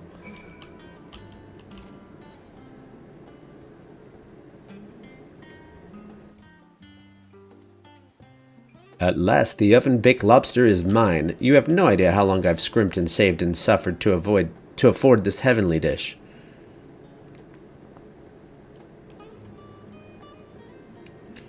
The final days? This is the first I've heard of it. Although that would explain why my friend has been rushed off his feet. It must be a busy time to be a gleaner. Yo, what's a gleaner? You don't know what a gleaner is?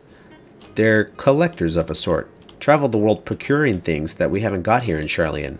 Priceless books, unusual live specimens, and so forth.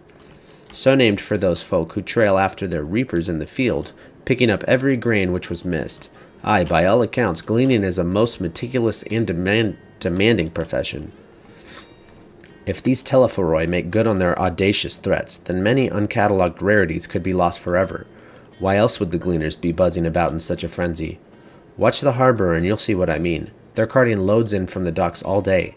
It's never been this hectic before, not like this. So, that's important because the gleaners at least are believing the reports. Any trouble with the customers? Were you able to get anyone talking? Interesting. They seem unaware of the final days, aside from whatever vague news the gazettes are printing. Even Dickon had nothing to offer, and he's the best source of gossip in the city. If the Forum does have secret knowledge, then they've done an impressive job of ensuring no one whispers it in the wrong ear.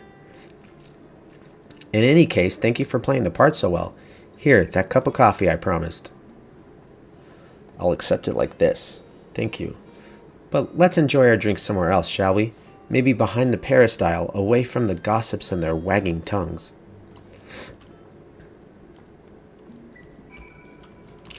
Where? Just right over there. What's a peristyle?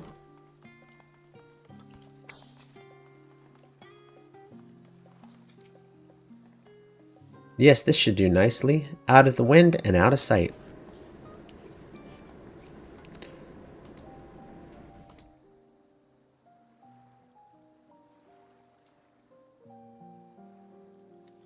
Ooh, that coffee looks good. I need some more coffee in my Spidey mug.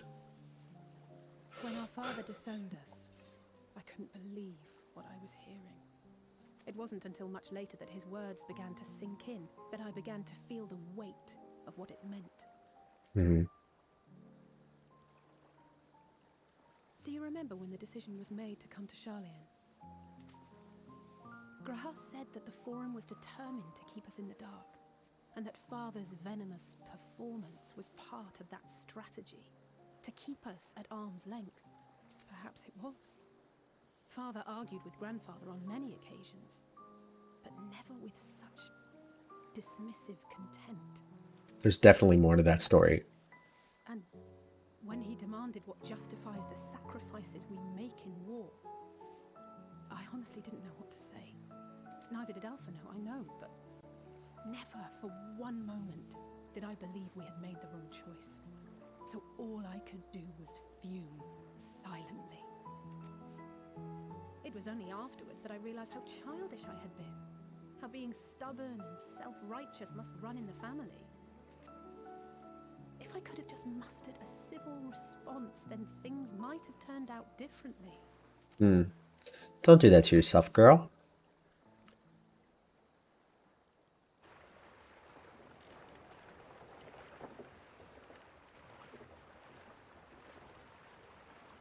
See, I'm telling you that the gleamers,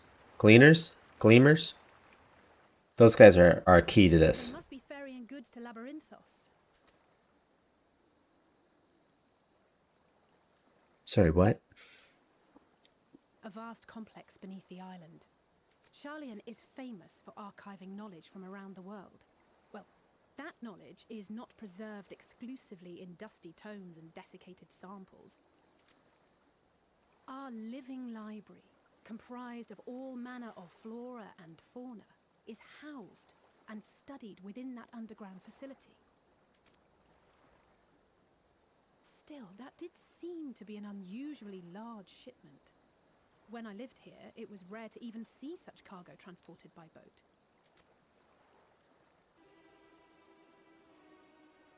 Wait, didn't you hear something Yes, in the see? last stand That's about the key. gleaners coming and going more than usual. Well, I think they're the ones we saw manning those boats. And gleaners answer to the forum. Oh, do they? See, I didn't even know that. If the appearance of the Telophoroi prompted this sudden burst of activity, then Labyrinthos may hold a clue as to I'm what the saying. forum is planning. Exactly.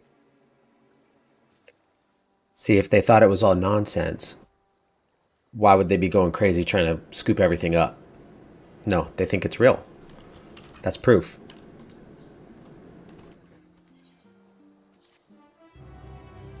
It's pretty cool.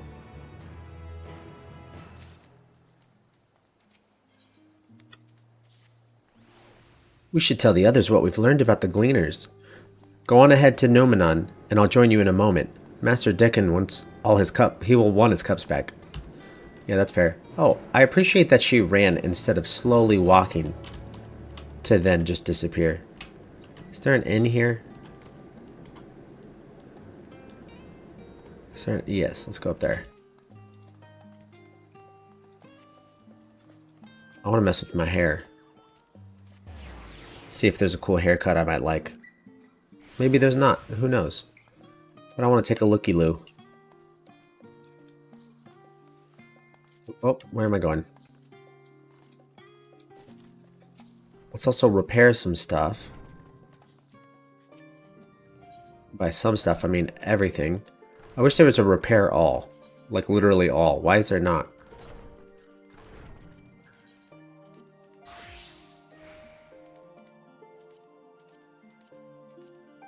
Cool. So now I can put some stuff in my... Yes, give me a nap. Let me go to my room. Gonna put some glamour stuff away. Is there anything for the armoire? I didn't think so. Yes. No. I need that for all my other jobs. Okay. What about the glamour dress? Okay. Let's put in the Krishna. The war quats were cool. Any of these other ones cool? Not really. I don't think any of... This one's kind of cool. Let's save that one just in case. That's the only one I can see. None of these are really that cool. That was a cool one. Yeah, let's do that hat. That's awesome. Sure. We'll put that one in there. That one's stupid. That one's stupid. Stupid. What does that one look like? Pretty stupid. That one's kind of cool. Is this one cool at all? Nope. See, all the rest of this stuff is cool for like other classes. So.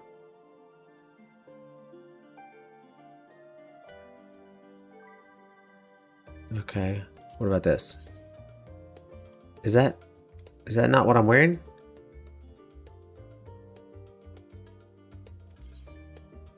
Let's put that in anyways.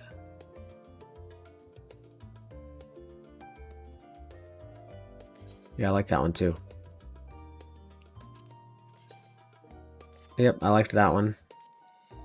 Warg jacket, sure. What is this? Oh, that thing? I didn't like that thing very much. Well, you never know, right? Tabard of aiming, I don't like that one. Robe, nope. Nope. Nope. Nope. Nah. Nah. Nah.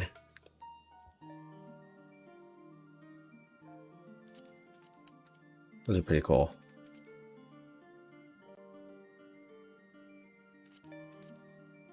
Those are kind of cool. Nah. Nah.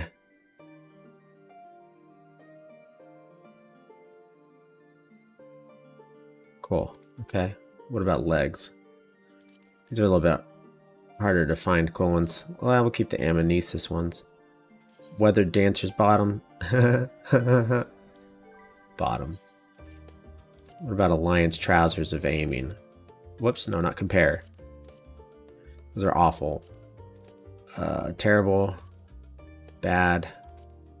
Awful. Not cool. Generic. Just really awful. You know what? What if I want to make a weird shorts cosplay thing? Okay, yeah. Outsiders chaps? Why there gotta be that? Sure, we'll have a cowboy outfit. Boots of Aiming. Those are cool. Sandals of Aiming? No, I'm never gonna do sandals. Open-toed boots? No, thank you.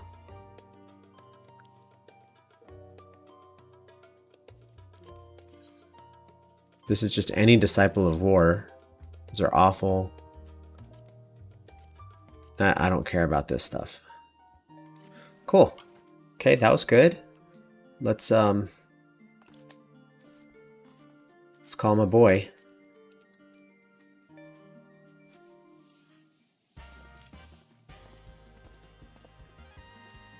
Yep. Fix my ugliness. Somebody's got to do it.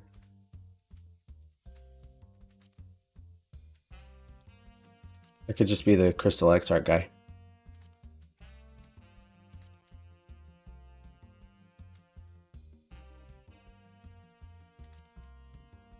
I don't want shorter, but I don't want it to look goofy.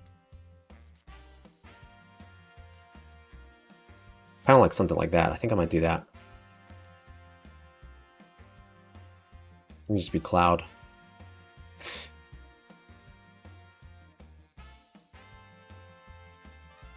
Sound cool at all?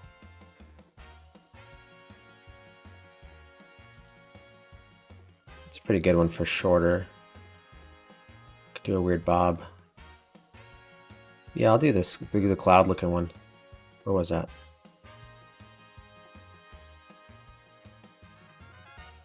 Where was that? It was this one. Okay.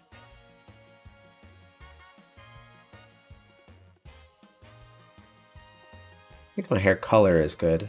What about some nice frosted tips?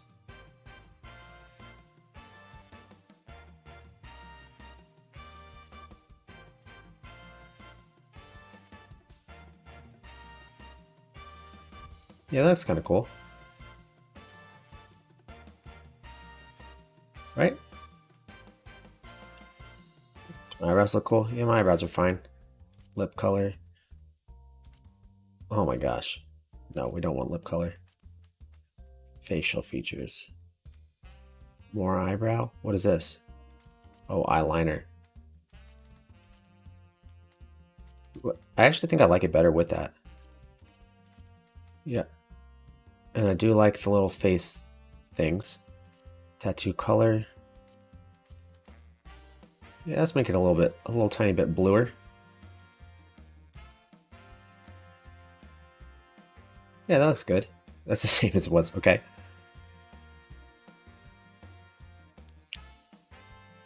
What is this? I don't see anything. Oh, that's like blush. I'm looking kind of David Bowie now. No, I don't need to look all crazy. I like that freckles. This game thinks freckles are face paint. Cool. I like it. Yeah, well, I have a token. Let's just use a token. Why not? Slice me up. Where once stood a disheveled shell of a man, now there shines a beauty reborn. I don't know if I like it. I don't like my guy's mouth. Actually, that looks pretty cool.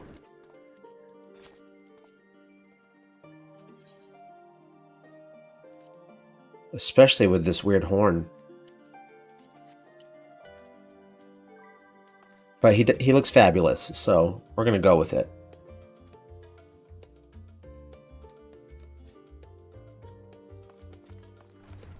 we did what we needed to do. Is the important thing. We got a new look for a new expansion. Maybe that'll be like my thing. I still am considering becoming a bunny man because I think they're cool looking. But I just need to rule out cool hats. Are there cool hats? I feel like there are. Maybe not for aiming. Look at this girl's armor. Man, you're killing it. There's like a 1% chance that's actually a girl playing too. Not that it matters. It's fine. You guys do whatever you want. But there's something creepy about a guy that always walks around as a naked chick. It's like, do you guys not know there's naked chicks all over the internet? Just saying. Welcome back, Doc. Been for a walk and cleared your head, have you? Not exactly. We did some impromptu investigating and turned up information on the Gleaners.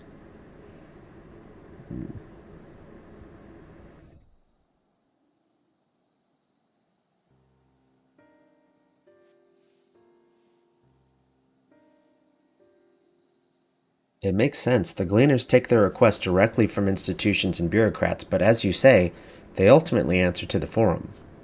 A sudden and significant increase in Gleaner traffic and in cargo. It certainly gives the impression of an overarching plan being put into motion. Let us see what theory we can build from the facts. As Ishtola observed earlier, Numenon's archives appear to contain no information concerning the final days. Coupled with what Doc and Alizé learned at the Last Stand, we can be reasonably sure that most Sharlayans know nothing of that particular period of ancient history. Yet my father and his colleagues are not only familiar with the final days, but are also somehow certain that the destruction being perpetrated by the Telophoroi is wholly unlike these apocalyptic events. Moreover, the Forum claims to be so occupied by a duty of such pressing importance that they saw fit to unanimously deny Eorzea's request for aid. And now the Gleaners, official agents of the state, have been mobilized on an unprecedented scale.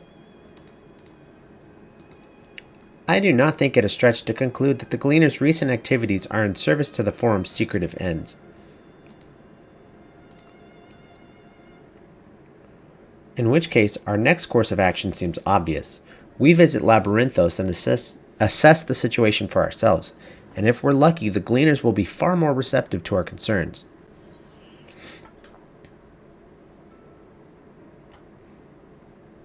What should we expect down there? Oh, I would hate to spoil the surprise. Okay. As for myself, there are a few more subjects I should like to research. I may join you later, but feel free to leave behind your borrowed books and be on your way.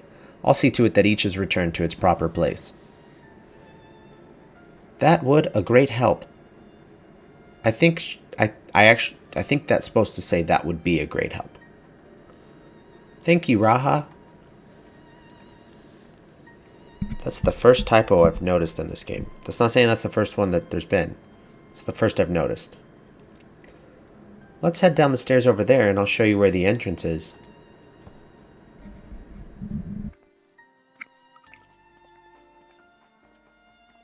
Yeah, okay.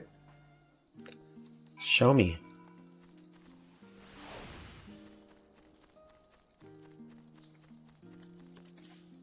Whoops.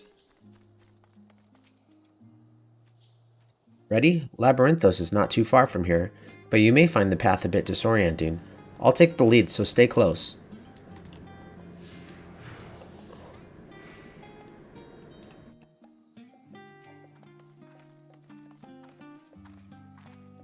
Do I walk faster than her? Gosh, she's tiny. I walk way faster than her. It's pretty annoying, actually. I can literally walk circles around her. Even just walking.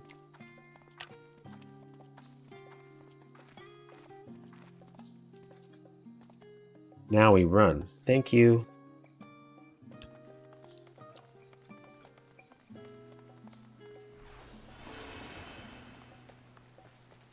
Keep to the path straight ahead.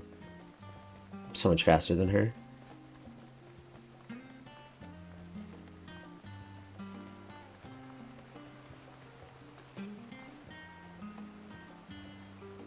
Who are you talking to?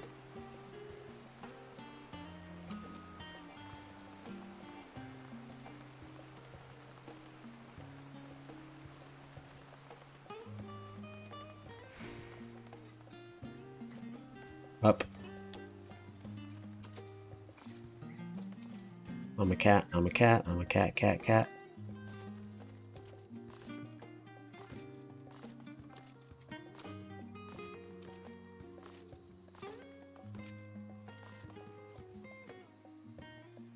Where's the rush? Is it this? No. That would have been weird, right? Do I already have this one? Yes.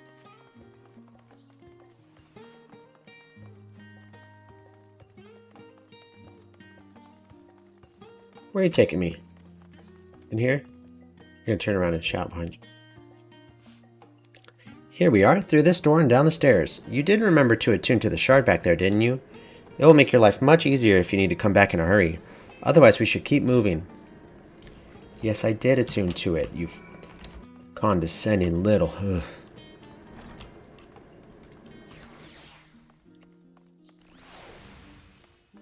Oh yeah, let's take our Brickman. Or as I like to call him, Brickman. Wind up Brickman.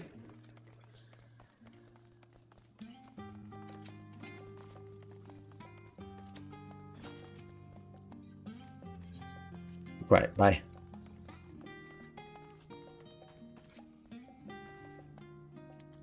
We're all here now, yes? I've taken the liberty of securing permission for our group's descent. Right, everyone onto the lift and down we go. It's quite a lift. That is quite a lift.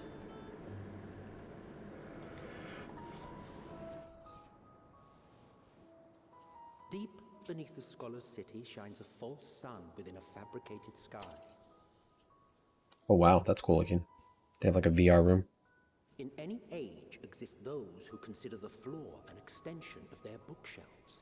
And this vault's architects surely belonged to that special breed. Okay. If the stack grows too high, start a new one. If no room remains, then make more rooms. A simple solution at first, and then bit by bit, a profound transformation. Right. Look at the sheepies. Knowledge buried beneath knowledge, a growing, creeping labyrinth from which there is no escape.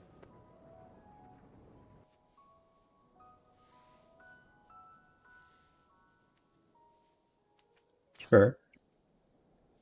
I don't know if it has to be all that bad.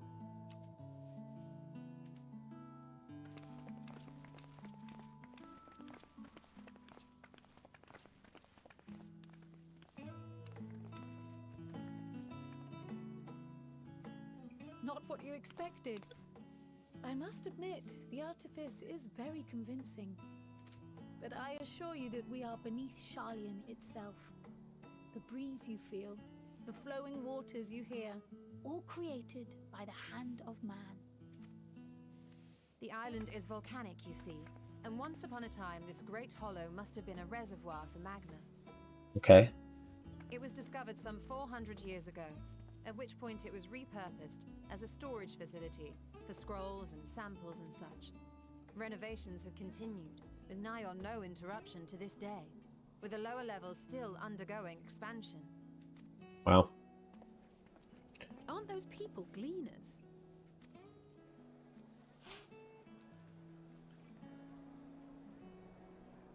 You know it. Aye, judging by their dress. They are said to work alone as a rule, but 'twould seem that rule is being enthusiastically broken today. It may be as you suspected, that they are engaged in a task apart from the norm. That's what it seems like.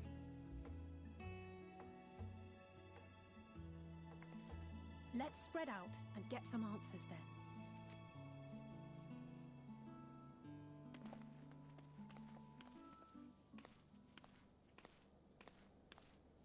Ugh.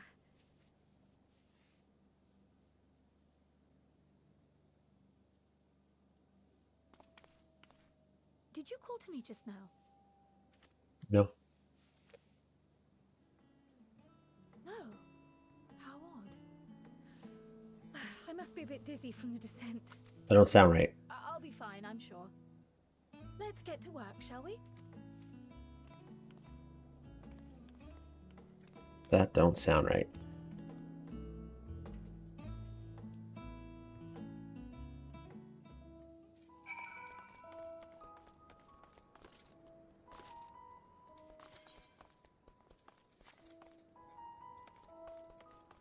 We'll talk to Dobbin. Well, what? Oh, yeah, I guess that's kind of Kate Sith.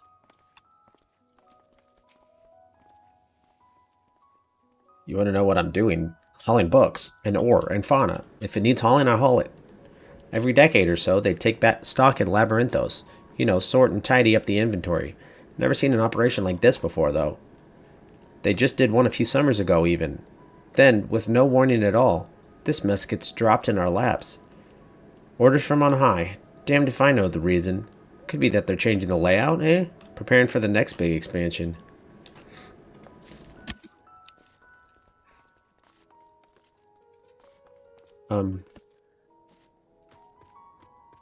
What is that?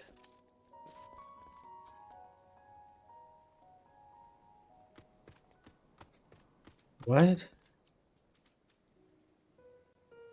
What in the world? Is that going to make more sense eventually? Interesting.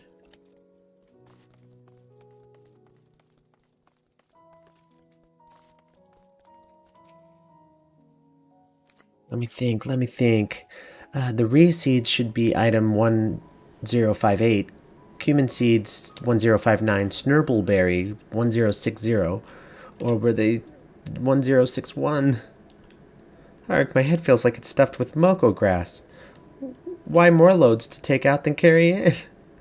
Why do all this at once and risk mixing it up? What if someone mistakes the Kurthan carrots for the Garabanian carrots? What then? Okay. You're right. There's another of that thing.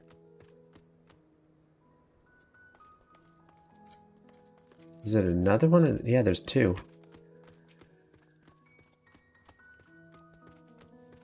You here to help or give me more headaches because you don't have the look of a gleaner and I'm in no mood for idle chatter. One of my colleagues was so exhausted he took a tumble and crashed into a pile of crates. Now I have a pack of marmots and running loose.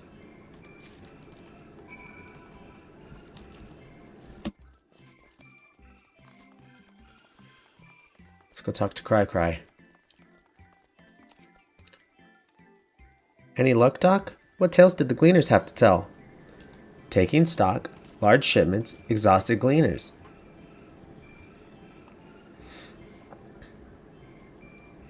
So this grand operation began without warning? And for every item they bring in, they're sending more inventory somewhere else. That would explain the haggard faces I've been seeing. Excuse us. We were right, the Forum is definitely up to something. And they're turning Labyrinthos upside down in the process.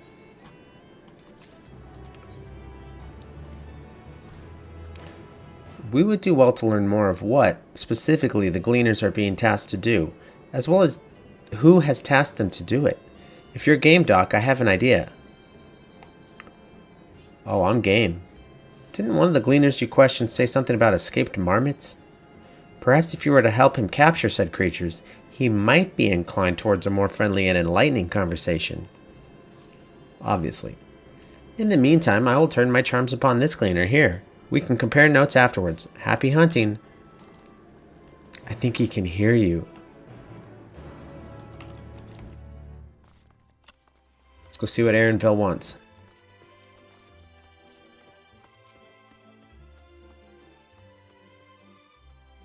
You wish to help me find the marmots. I've nothing suitable to pay you for your services, but if you're offering out of the goodness of your heart, I'd welcome the assistance. That's me.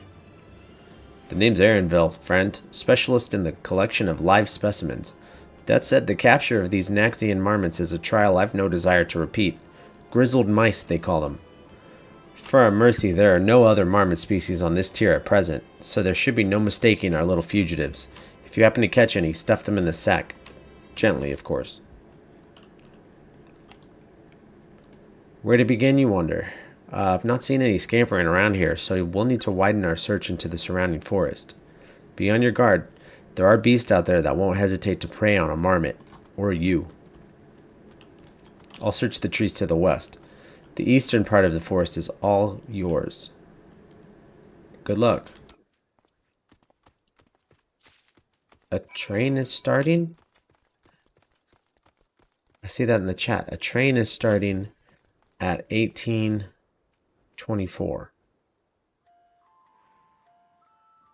So like way down here. A train is starting. Oh, a hunt train. They're hunting stuff.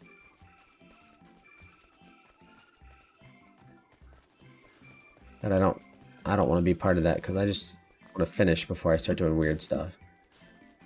Oh, I heard a squeak squeak. There's a grizzled mouse. A hostile presence? No way.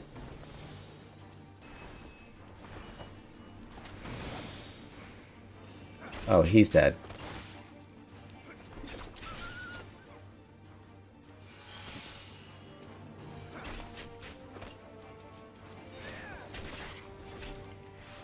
These little coyotes ain't got nothing on me.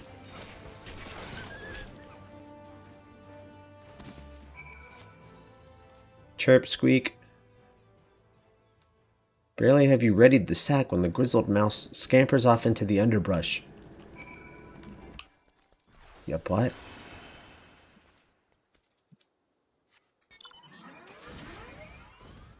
Look at that big old guy. Troll.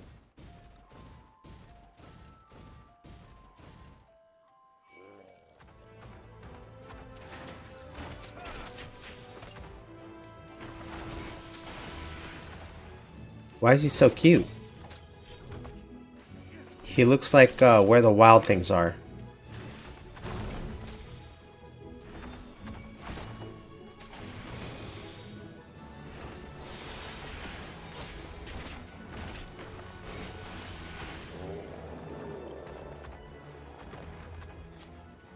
Okay. Where's my mouse? Looking for a purple glow with the Grizz. There he is. Come on, Mr. Grizz. Grizz mouse.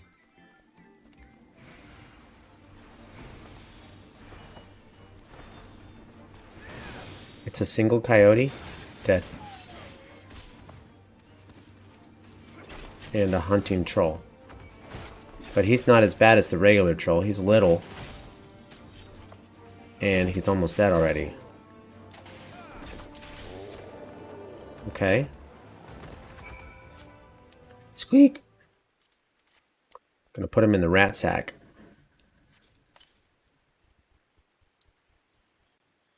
He nimbly evades my grasp before once more disappearing. You little butt. Get in my rat sack.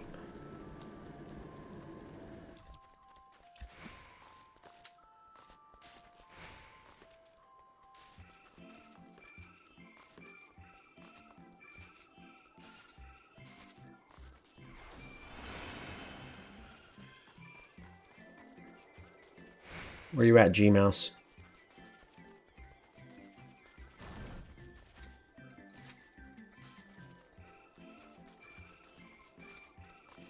I bet he's up on the cliff.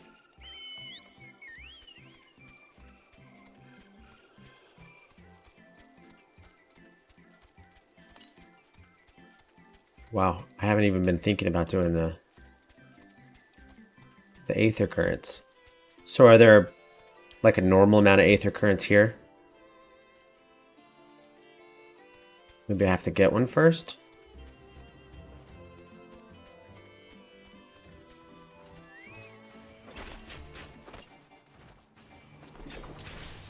What level is that guy? Why is he dressed as some kind of green something?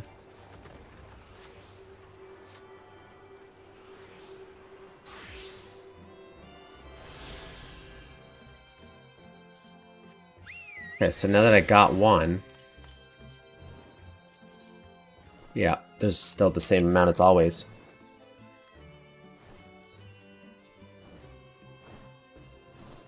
Okay, where you at, mousy boy? Grizzy mouse.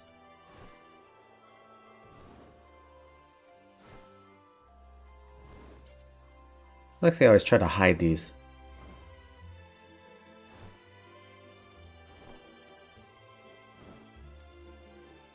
They put them like to the very edge of the circle. It's probably where that guy was fighting, isn't it?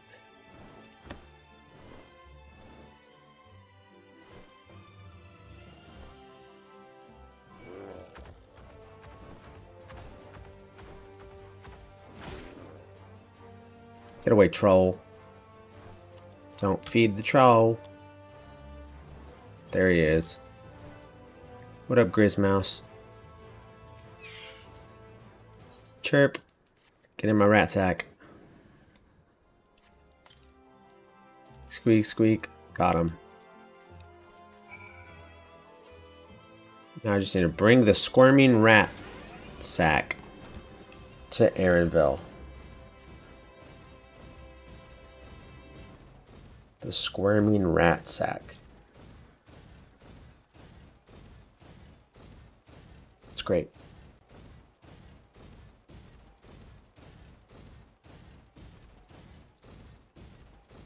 That's just great. Squirming rat sack.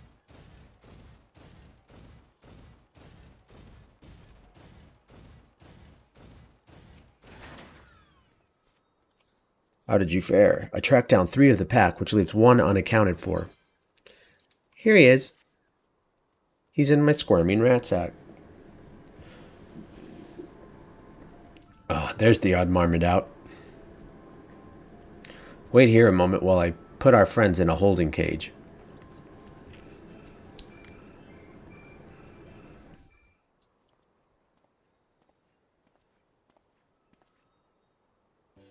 Thankfully, the marmots seem to be unharmed. They've held up well in isolation, but it's much too soon to release them into the habitat. It's a good thing we were able to recapture them so swiftly. You have my thanks. Well, what will you do with them? That's for the Forum to decide. They're the guiding authority behind Labyrinthos, after all, and this job was but one small part of this great inventory of theirs. Suitable for consumption and easy to breed, those were the 2 conditions I was given for the stock I was instructed to procure. I don't know what the Forum has planned for these creatures, but at the very least I doubt they'll be served for dinner today or tomorrow.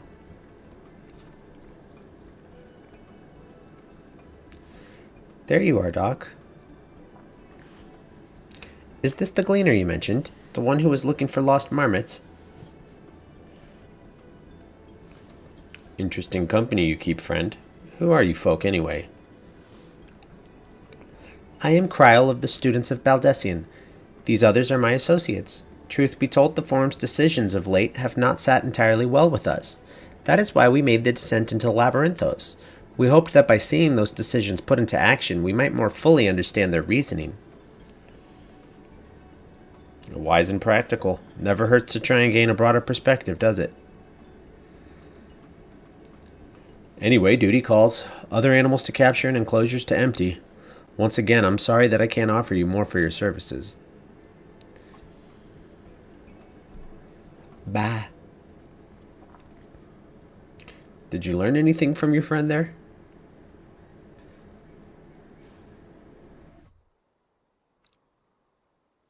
So we've confirmed that the order for this ambitious operation did indeed come directly from the Forum. However, the Gleaners have not been informed of its purpose. I'd say that fits with everything we've heard thus far. We also discovered when the operation was begun, the Forum contacted the Gleaners' guild ship and put their people to this great work some 4 days after the Telophoroi made their chilling declaration. As seasoned travelers, the Gleaners keep abreast of news from every corner of the world out of necessity.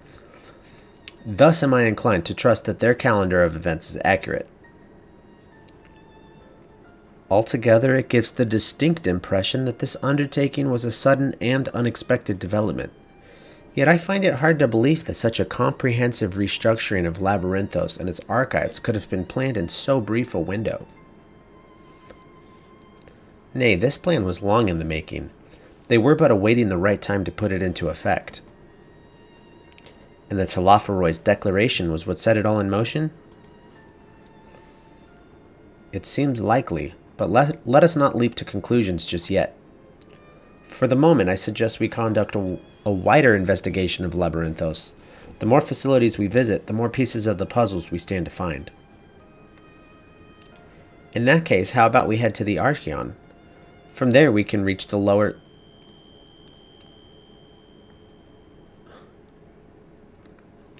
Kryl, what's wrong? I'm fine, truly. The sudden descent has left me with a bit of a headache, that's all. Nothing that will stop me from soldiering on. Let's be about it, then. At least allow me to take the lead. I'm fairly certain I remember the way to the Archeon. We followed the path east through the forest where you were chasing after that mouse. Or marmot, was it? Anyway, 'tis the trolls you need to watch out for.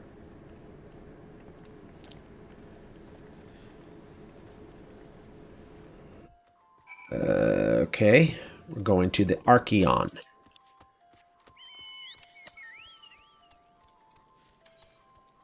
I ain't scared of no trolls.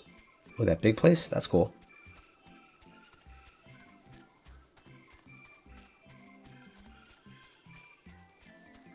Oh, I want it.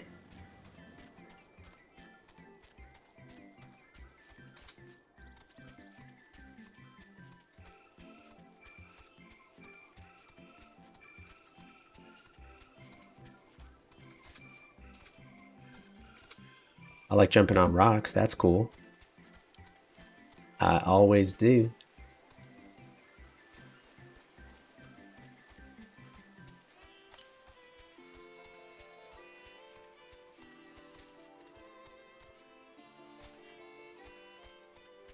Let's first go and attune. I need a Rathalos as well. Dang, I need to get a lot of stuff.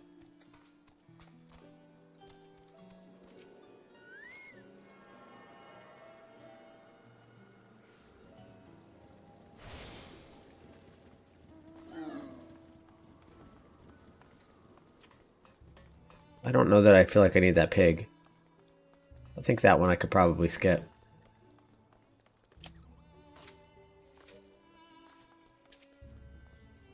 Behold, the Archeon. As Numenon serves as Sharlayan's literary archive, so does this structure house the city's wealth of material data.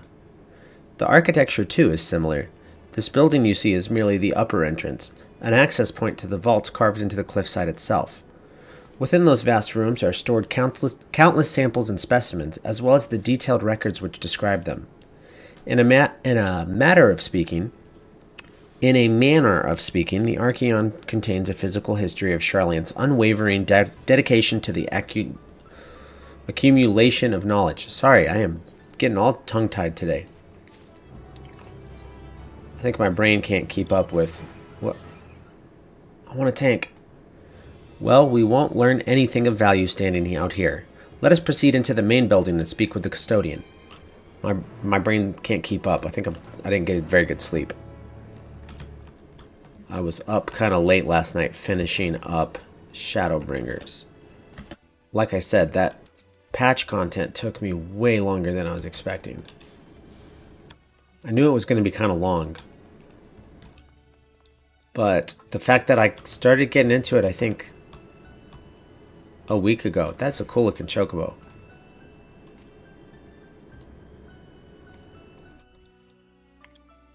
Like him.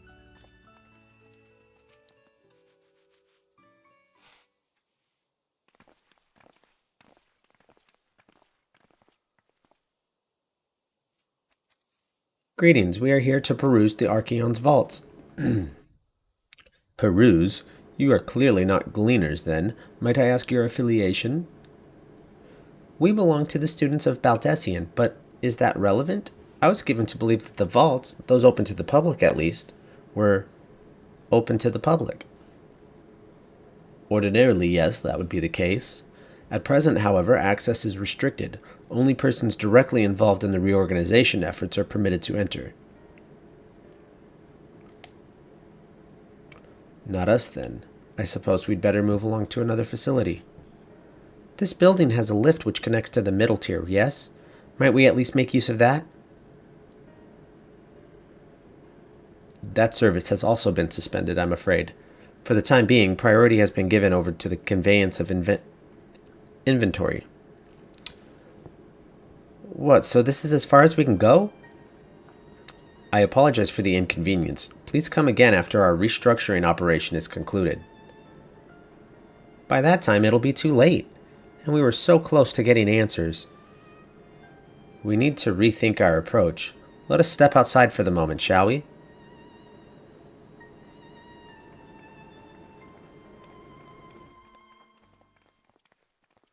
Students of Baldesion.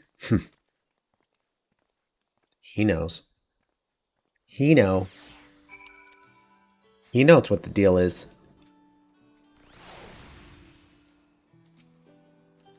We are at an impasse. As we have no other leads, I should like to pursue this one further. Yes, but how?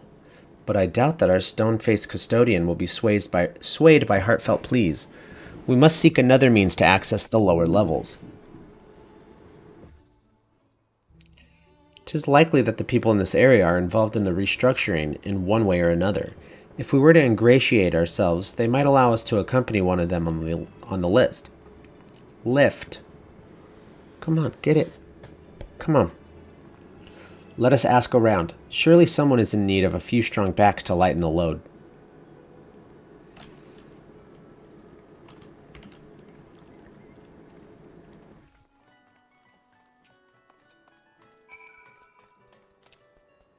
Let's speak to some people out here.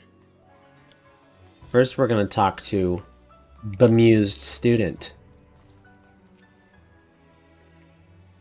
Am I taking the lift? Oh no, we're just students. They won't let us into the Archeon, even though we found... Actually, we have no idea what it is we found.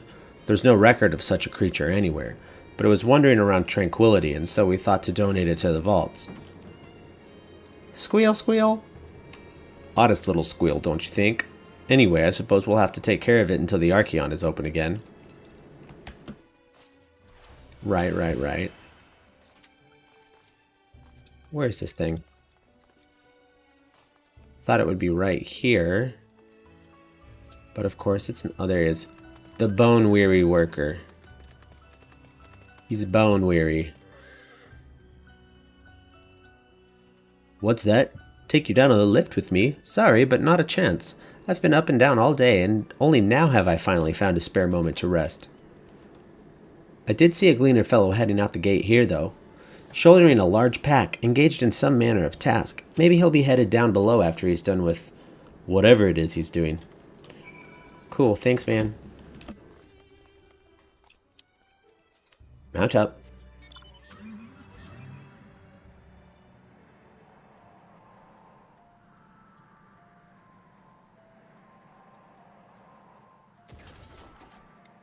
That looks so real. I'm not sure about this music in this zone.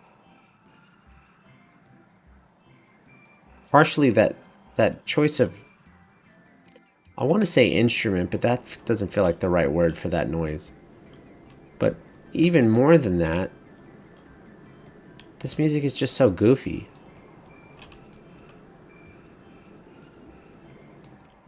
That's not necessarily a bad thing. Where are you, pack-bearing gleaner? Where do you bear your pack? You down there? Could be down here. That looked like I just double jumped. He's not down here. Ugh. Le Mascabra. How do I get back up there? the pack-bearing gleaner. I figured it was our boy Aaronville. Quiet, you'll frighten it away. Hey Zeta, what's up, friend? It's you again. I don't mean to be rude, but I'm in the middle of another task. The cloudkin I need to capture is close. Very close. You wish to help me with this, too? You spend your time in unusual ways, my friend. Still, 2 hunters are generally better than 1. Very well. The canal here is a common gathering spot for birds of all kinds, but the one I'm after today is the hornbill. Its feathers are green, and its cry a distinctive caw. Single it out and shoot it with this sleeping dart. Sweet, I love sleeping darts. Yes, let's go, Endwalker. Zeta, have you already finished? The effects are short-lived, so I'll lie in wait down by the riverbank to claim our quarry. Be sure to hit the right one.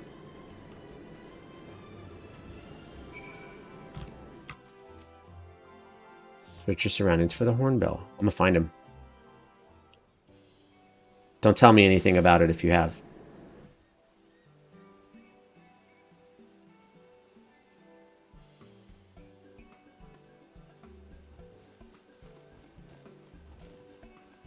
'86, yeah, cool. It's that guy, right?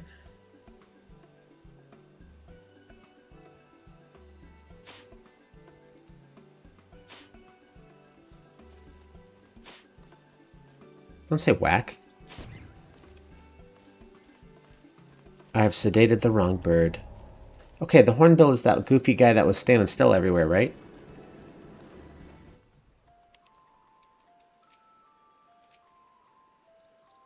The hornbill. He's not one of these ones flying around, I guess. Where is he?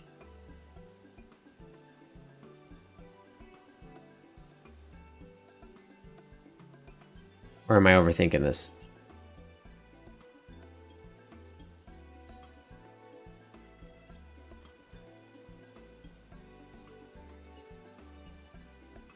Oh, it's got a caw. It caws. Okay, I'm totally overthinking.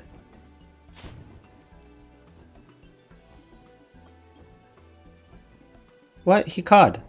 Yeah, I could see getting burnt out.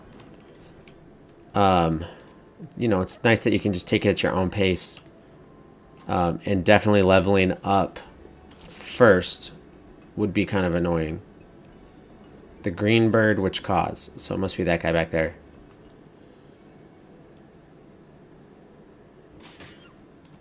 Caw-caw. He said caw-caw. Okay, got him. It helps if you pay attention to what the quest is asking.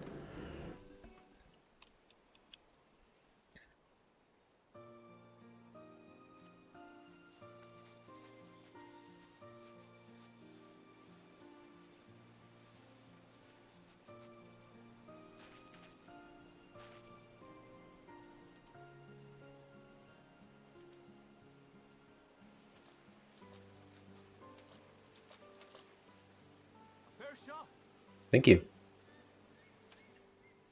Nicely done. Let me truss this one up, and I'll make my way over to you. Do it. Truss him up.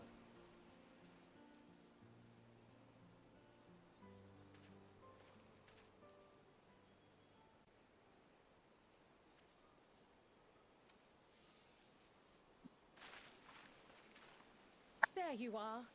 Any new revelations?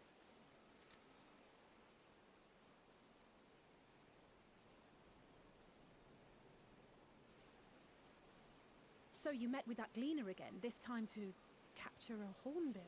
Mm-hmm. I understand catching and bringing in creatures from the outside, but what's the point of chasing after ones already here? True. Oh, it's a simple thing, really. What? Occasionally, we remove specimens no longer needed for study, or those we've had difficulty raising. But we can't simply turn them loose. Well, to be fair, I didn't finish Shadowbringers everything until last night. Or actually, I finished it this morning. I got the credits to roll like this morning before I jumped on the stream. So like 2 hours ago.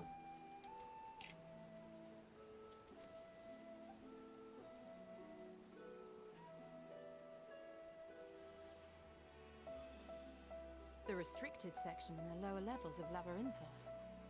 Open only to a select few researchers handpicked by the Forum. The projects down there are the subject of rumor and hearsay. Forbidden magics. Advanced technologies that can never be allowed to fall into outside hands. Even Archons are not privy to the truth. Those who are, the researchers involved in this secretive work, are not permitted to walk freely in the city, and are instead required to live in isolated quarters. What could a facility subject to such strict security protocols possibly need with a hornbill? An experiment? Yeah, good question. Possibly. I wasn't afforded an explanation. But judging by the requisition list given to me and my colleagues, I doubt it's for any kind of advanced research. I'd be more inclined to believe we were making preparations to migrate to the south. Mericidia or thereabouts. What? Why would you say that? Much of the flora and fauna we were asked to procure could serve as reliable sources of sustenance. They're comparatively hardy species too, able to endure harsh climates. And among them are specimens known to be effective in improving soil quality and purifying water. When you put it that way, migration does sound like a reasonable assumption. That's all it is, though. An assumption. Through our tasks, we gleaners glimpse only bits and pieces of the Forum's plans. Our prime concern is that our requisitions, be they living or otherwise, are properly preserved for the knowledge of future generations. Right. I get that. Now, I really must be going. I regret that I cannot reward you as you deserve. That's okay. You've been very helpful. Perhaps you might reward us after a fashion then. It is imperative that we reach the lower levels. And seeing as you are already set to descend with your assigned cargo, mayhap we could accompany you as your assistants. I'm afraid that won't be possible. Once the animals have been prepared for transport, we send them down separately via the lift. I will, of course, follow after to make my report, but I can hardly pass you off as porters when there's nothing left to carry. Put us in a crate. Indeed. Pray forget I said anything.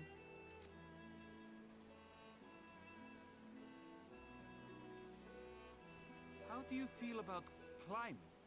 If you've strength and the courage to brave it, then there is another way down. This path leads to the 33rd facet, a mine shaft excavated during one of our expansions of Labyrinthos. While I cannot guarantee that the passage is safe to traverse, it should provide access to the medial circuit below. No thanks. I never even knew such a place existed. Thank you. This is the perfect solution. You're quite welcome. But consider yourselves warned. If the going proves too treacherous, you do well to turn back. I bid you good day. Thank you.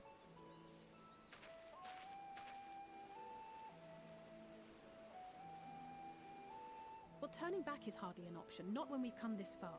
Let's go and take a look at this mine shaft. Let's do it.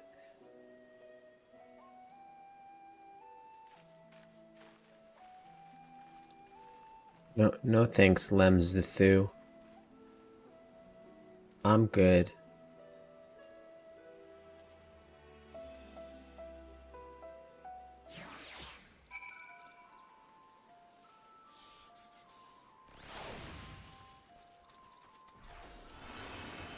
Oops.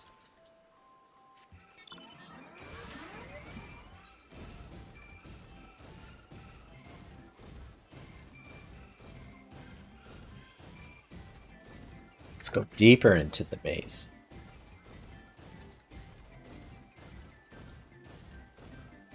Labyrinth Screamer.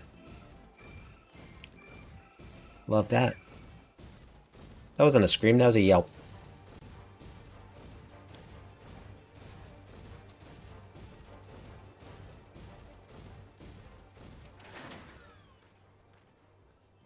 This must be it, the entrance to the mine shaft.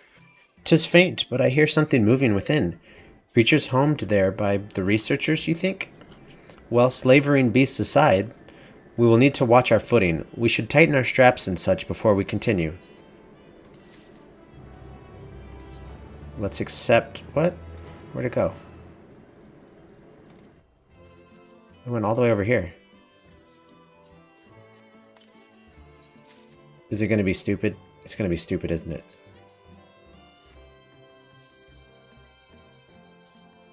Every time. Why would I wear that?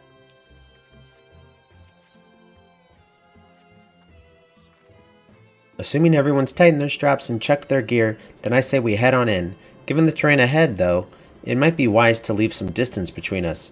We don't want to be stumbling over each other if it comes to a fight. Take it slow and don't forget to check your surroundings from time to time.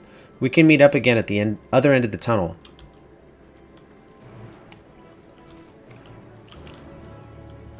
Yeah, let's go.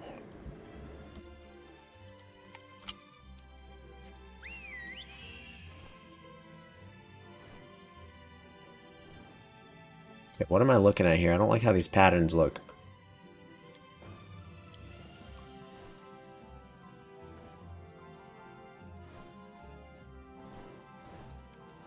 Okay, it's glowing purple, which means I'm about to fight.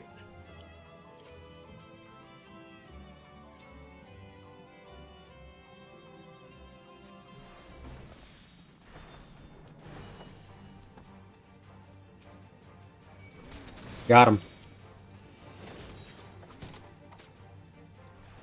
Ready, I'm going to kill him with technical step. Got him.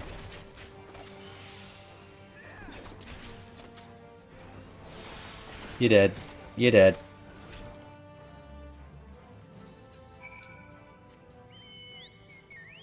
Let's keep moving through the ton.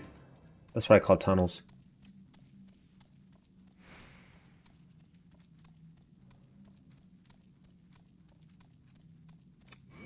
It's weird he's a mushroom cricket.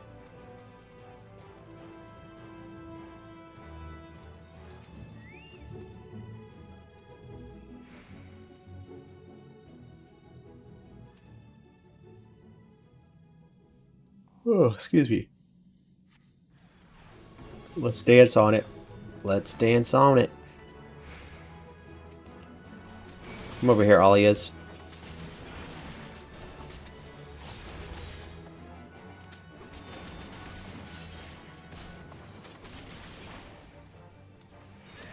Alright, this guy's not dead yet. There we go.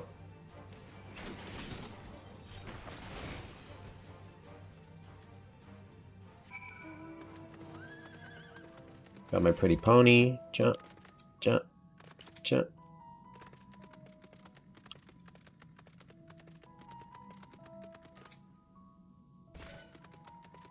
Sprawl. That just wasn't that interesting of a cave. That's cool looking.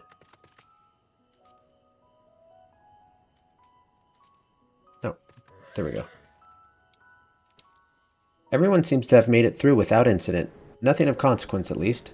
And as promised, the tunnel has delivered us into the medial circuit. As I recall, this tier is where they keep a wide variety of samples for agricultural production. If Aaronville's assumption holds true, that specimens are being collected in preparation for a great migration, then we should see evidence of such plans in the area's research projects. Let's follow the path to the nearest farming facility and see what we see. Good plan, Alfie.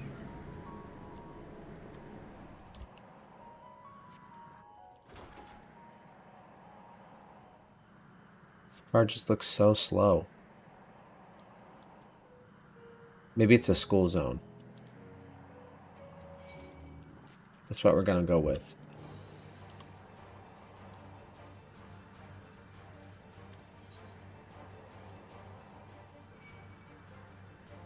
Stray garlic. This game's so weird. I love that. You're gonna get attacked on the side of the road by onions and garlic.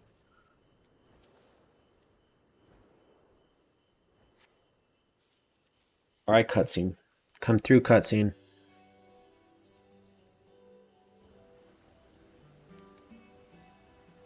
Oh no. What? Why did those grapes look like that? Aha, now I know where we are. This is Mariel Agronomics.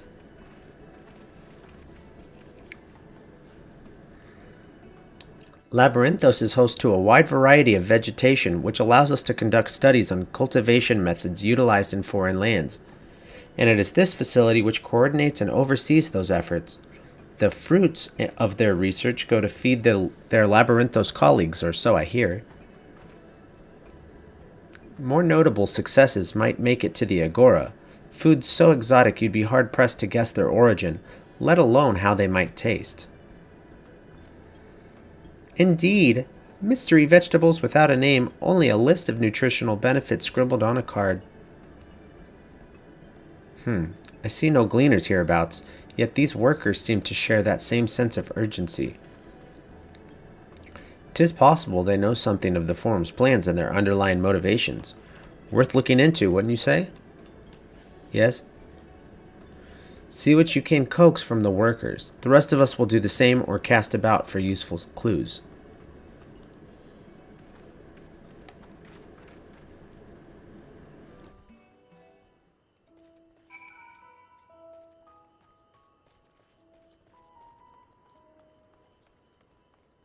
Let's see what we can find here. We could talk to Jebke. Jebke.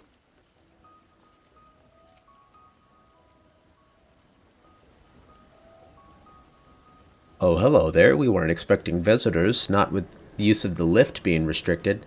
How did you make it down here anyway? Cave. The mine shaft, you say? Well, you're a much hardier soul than I. Under normal circumstances, I'd reward such tenacity with a guided tour of the fields, but I'm afraid the Forum has us filling order lists a mom long. Massive yet detailed requests, literal wagon loads of crop samples, and hardly any time to put them together. When I first heard of this grand reorganization, I assumed we would be shuffling around old stock to make room for the new. Then came the orders for ridiculous quantities of seeds we've already thoroughly researched. Passing strange, eh? I pressed for an explanation, and was met with vague assurances that all would be revealed in due course. Not the most satisfying answer. You right.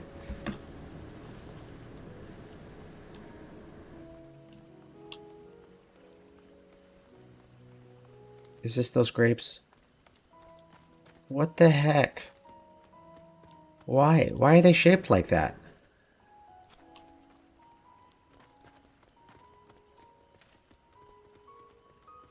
What? Because over here we have pumpkins. They're not shaped like that at all. Right? I mean, they're pretty bad. They are pretty bad. Huh. It's just not really like this game to have something so cheesy looking. But whatever. You harried harvester. What crops are we raising? Well, as you can see, this one is a variety of grape. Only needs a good source of sunlight to grow, and the conditions here are nothing short of perfect. Hardly surprising, given that it's native to a particular locale in the very place upon which Labyrinthos was modeled, a region in the south of Ilsevard. It boasts remarkable habitat diversity, allowing for myriad flora and fauna to thrive. Chilly peaks in the north give way to swaths of temperate plains, which in turn transition into a hot, humid coastline. Such bountiful territory is ever contested, as you might expect. Used to be called Corvos before the Imperials renamed it Locus Amonis. The Forum saw it not as a prize, however, but as a researcher's ideal environment, one whose climates we strove to recreate within the confines of Labyrinthos. It's since provided a rich foundation for countless experiments in cultivation. Alright.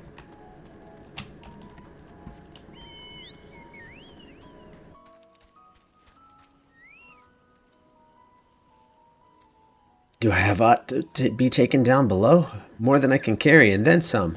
Most of our stock is sent off via the cargo lift, but some has been earmarked for aerial transport. Hence the stack of crates atop that hill over there. Gods, hauling the lot up that slope was a job and a half. Yeah, let's go check out these stacked boxes. Watch out for tomatoes and onions and corrigans. I'm not familiar with that one. What's a Pefretto? Hey, little Smurf, you're not even blue. The labels on these crates tell the story of their contents. Bundles of common seeds and saplings accompanied by sheaves of reports.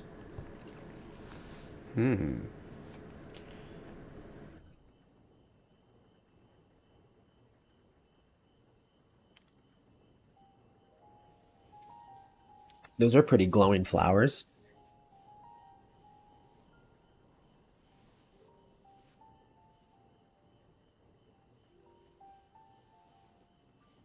Hard to look away, isn't it? You know it. But they're more than pretty flowers. Heart blooms are attuned to ambient emotion. Prove it.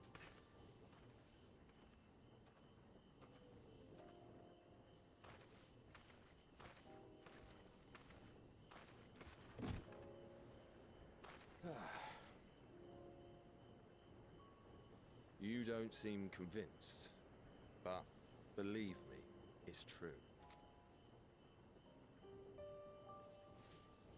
This ashen grey, for instance, it mirrors the anxiety and urgency of those working nearby as they rush to fulfill sudden orders.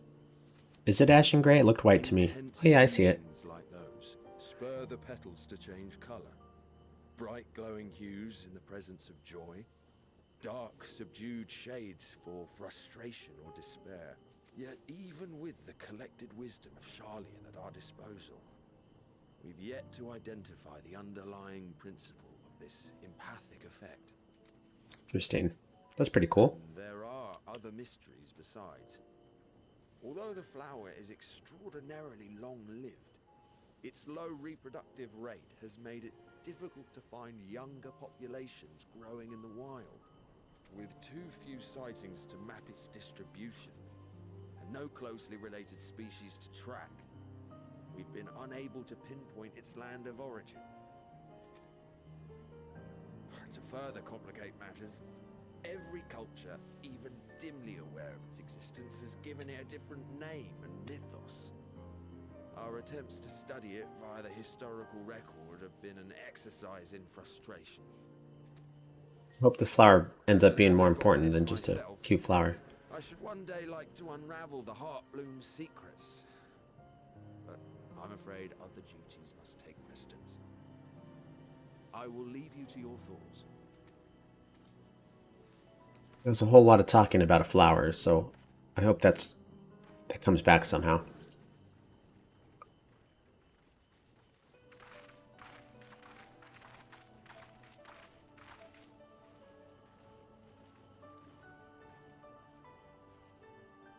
Have you learned aught of interest?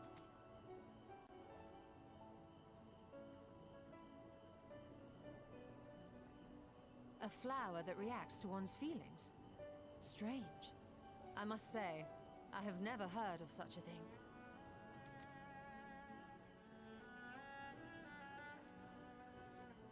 This is all very fascinating. But as it stands, we've failed to gain any significant insight into the forum's undertaking. True. Indeed.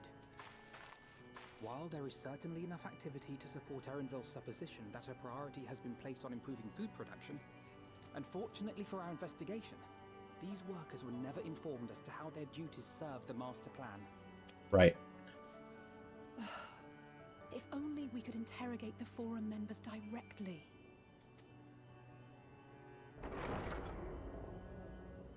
What was that?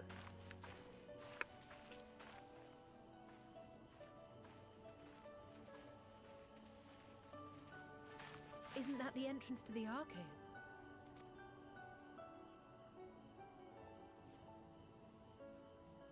Who's that? Is that Erenville? Yeah.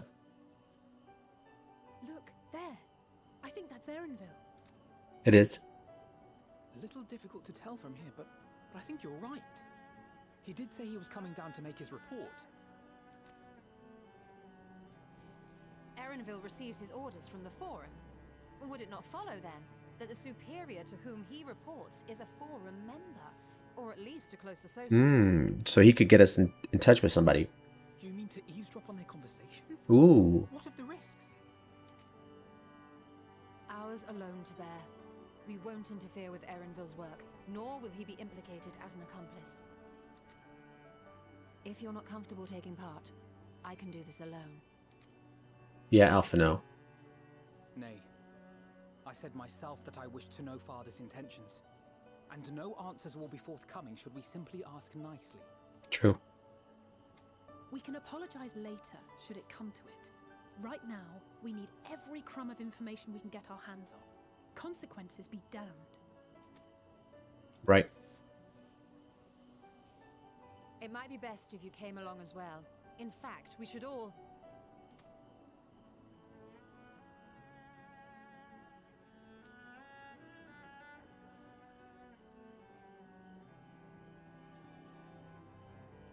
Crier? What's she up to? Oh, yes. That certainly sounds like a plan. Thank you. I'm glad you agree. Yep.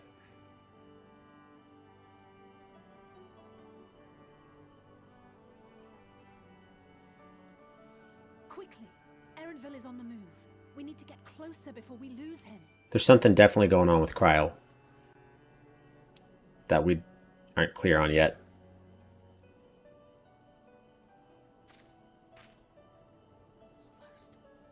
I can almost reach you. Are the flowers connected to Heidelin somehow?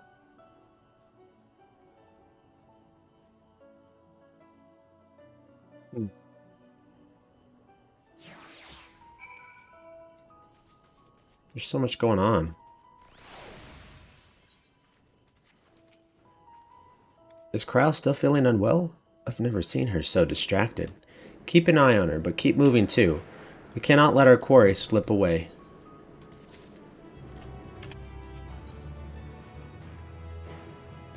Erenville was headed westwards along the path outside the Archeon. Come, we can still catch him.